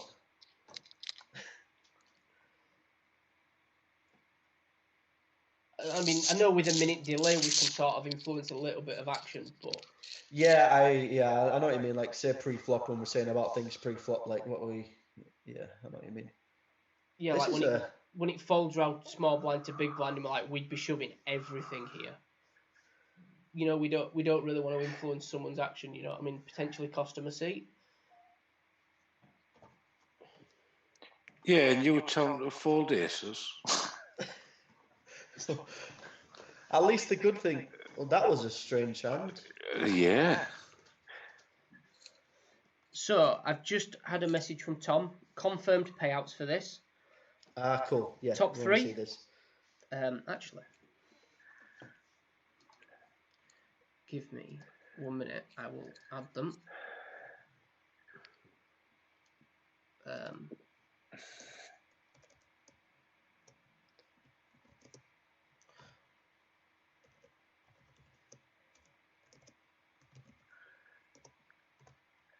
Peter Davis picking up the hands again. Yeah, it gives him that breather. Yeah, it does. Yeah. I mean, it won't too much of a scare. I mean, he lost a couple like from his min raise folding, which I don't think there was a problem with that at all. I like that. There we go. Payouts added. Plus, obviously, a seat in the bronze final. Yep. Ace Jack again. This time suited.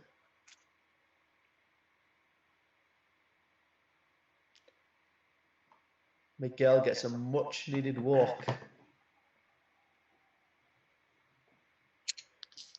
Ryan deciding that that's not the time to put the pressure on the big blind. He must have had quite a poor hand. And again, you don't want to get this far into the tournament and then make some crazy mistake. Yeah, you'd be gutted, wouldn't you, to get this far and then just mess it up.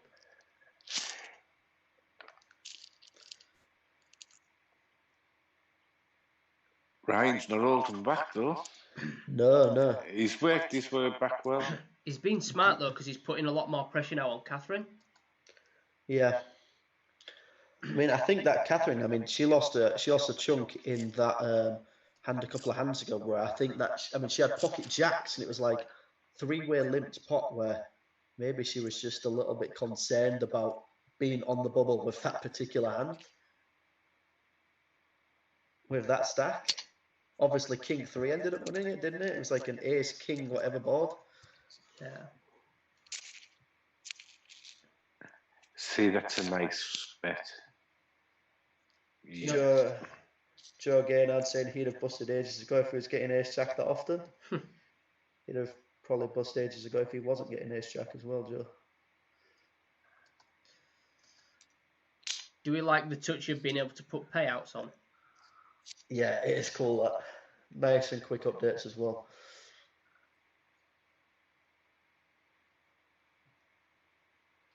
It's whether the players know what they're playing for. If they're watching, they will now know.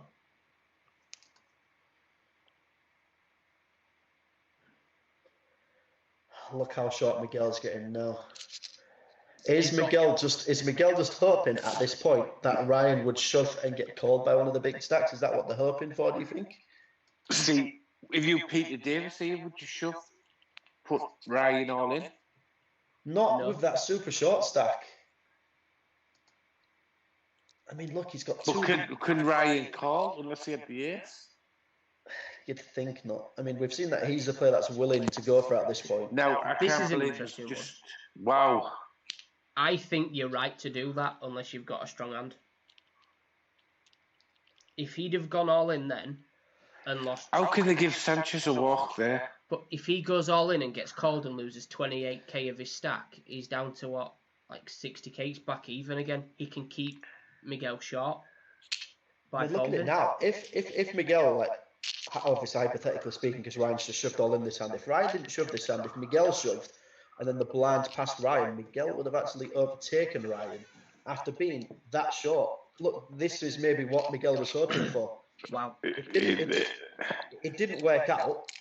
But Ryan brought that on himself when he gave Sanchez a walk. Maybe. He only had 16k, something like that. He gives him a walk So, for 8k. Congratulations to Miguel, Catherine, and Peter. You're all in tomorrow's bronze final. Yeah, so we're going to be commentating again tomorrow. So we'll be commentating you guys to victory. Do we think anyone can do it? All the way? No, I think that's too much to ask. Do we think one of these guys can do it again tomorrow? Is it top 3 again tomorrow? Yeah, but it's going to be a lot bigger final. It's more like a 150-man final. Yeah, it's a big field tomorrow.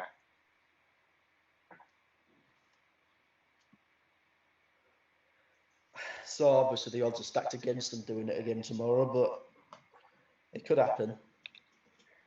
I could never see it happening all the way to the gold final. No. That would be some serious, like, you'd need to run so hard at that point.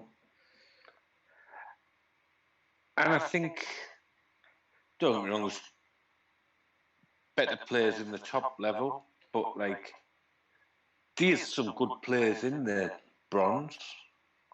Yeah, as we said, like, there is the fact that a lot of these players haven't been able to play that much at the moment. You know, they've still had work-related things going off. I mean, there was a couple of really decent players in this playoff as well. You know, they just hadn't had time to play enough games. But I think as the further you go up, the standard gets a bit better. On an average scale, yeah, I think so. Oh. And so Miguel has made it to heads up. He's got himself. That's crazy. Come on, Miguel. Wow. 40 quid locked up. Well, 39.75. From one big blind on the bubble. Yep. Diamond. No. Congratulations, Peter Davis. Yeah, well, he had the stat going into final table and did everything that he needed to do. You know, I quite liked his min raises at the right time, things like that. I think, yeah, good play. Yeah. And to the guys that have qualified, good luck for tomorrow. Right. I think we're going to end the stream there, guys. Thank you very much. It's been an absolute pleasure. Right, no problem. Same time tomorrow. Thanks everyone for watching. Yep. Hopefully we get you all tuning in again tomorrow. And Malta trip for the winner. If you do think you'd want to do a little bit of commentary, just let one of us know and we'll sort it out. And it's going to be a long night tomorrow, isn't it? Yeah. Yeah. It'd be nice to get someone else on tomorrow, I think. It's going to be a really long night. Yeah, come join us. We've got room for one more. Right. Thank you very much, guys. Good luck if you're playing anything tonight. And we will catch everyone tomorrow.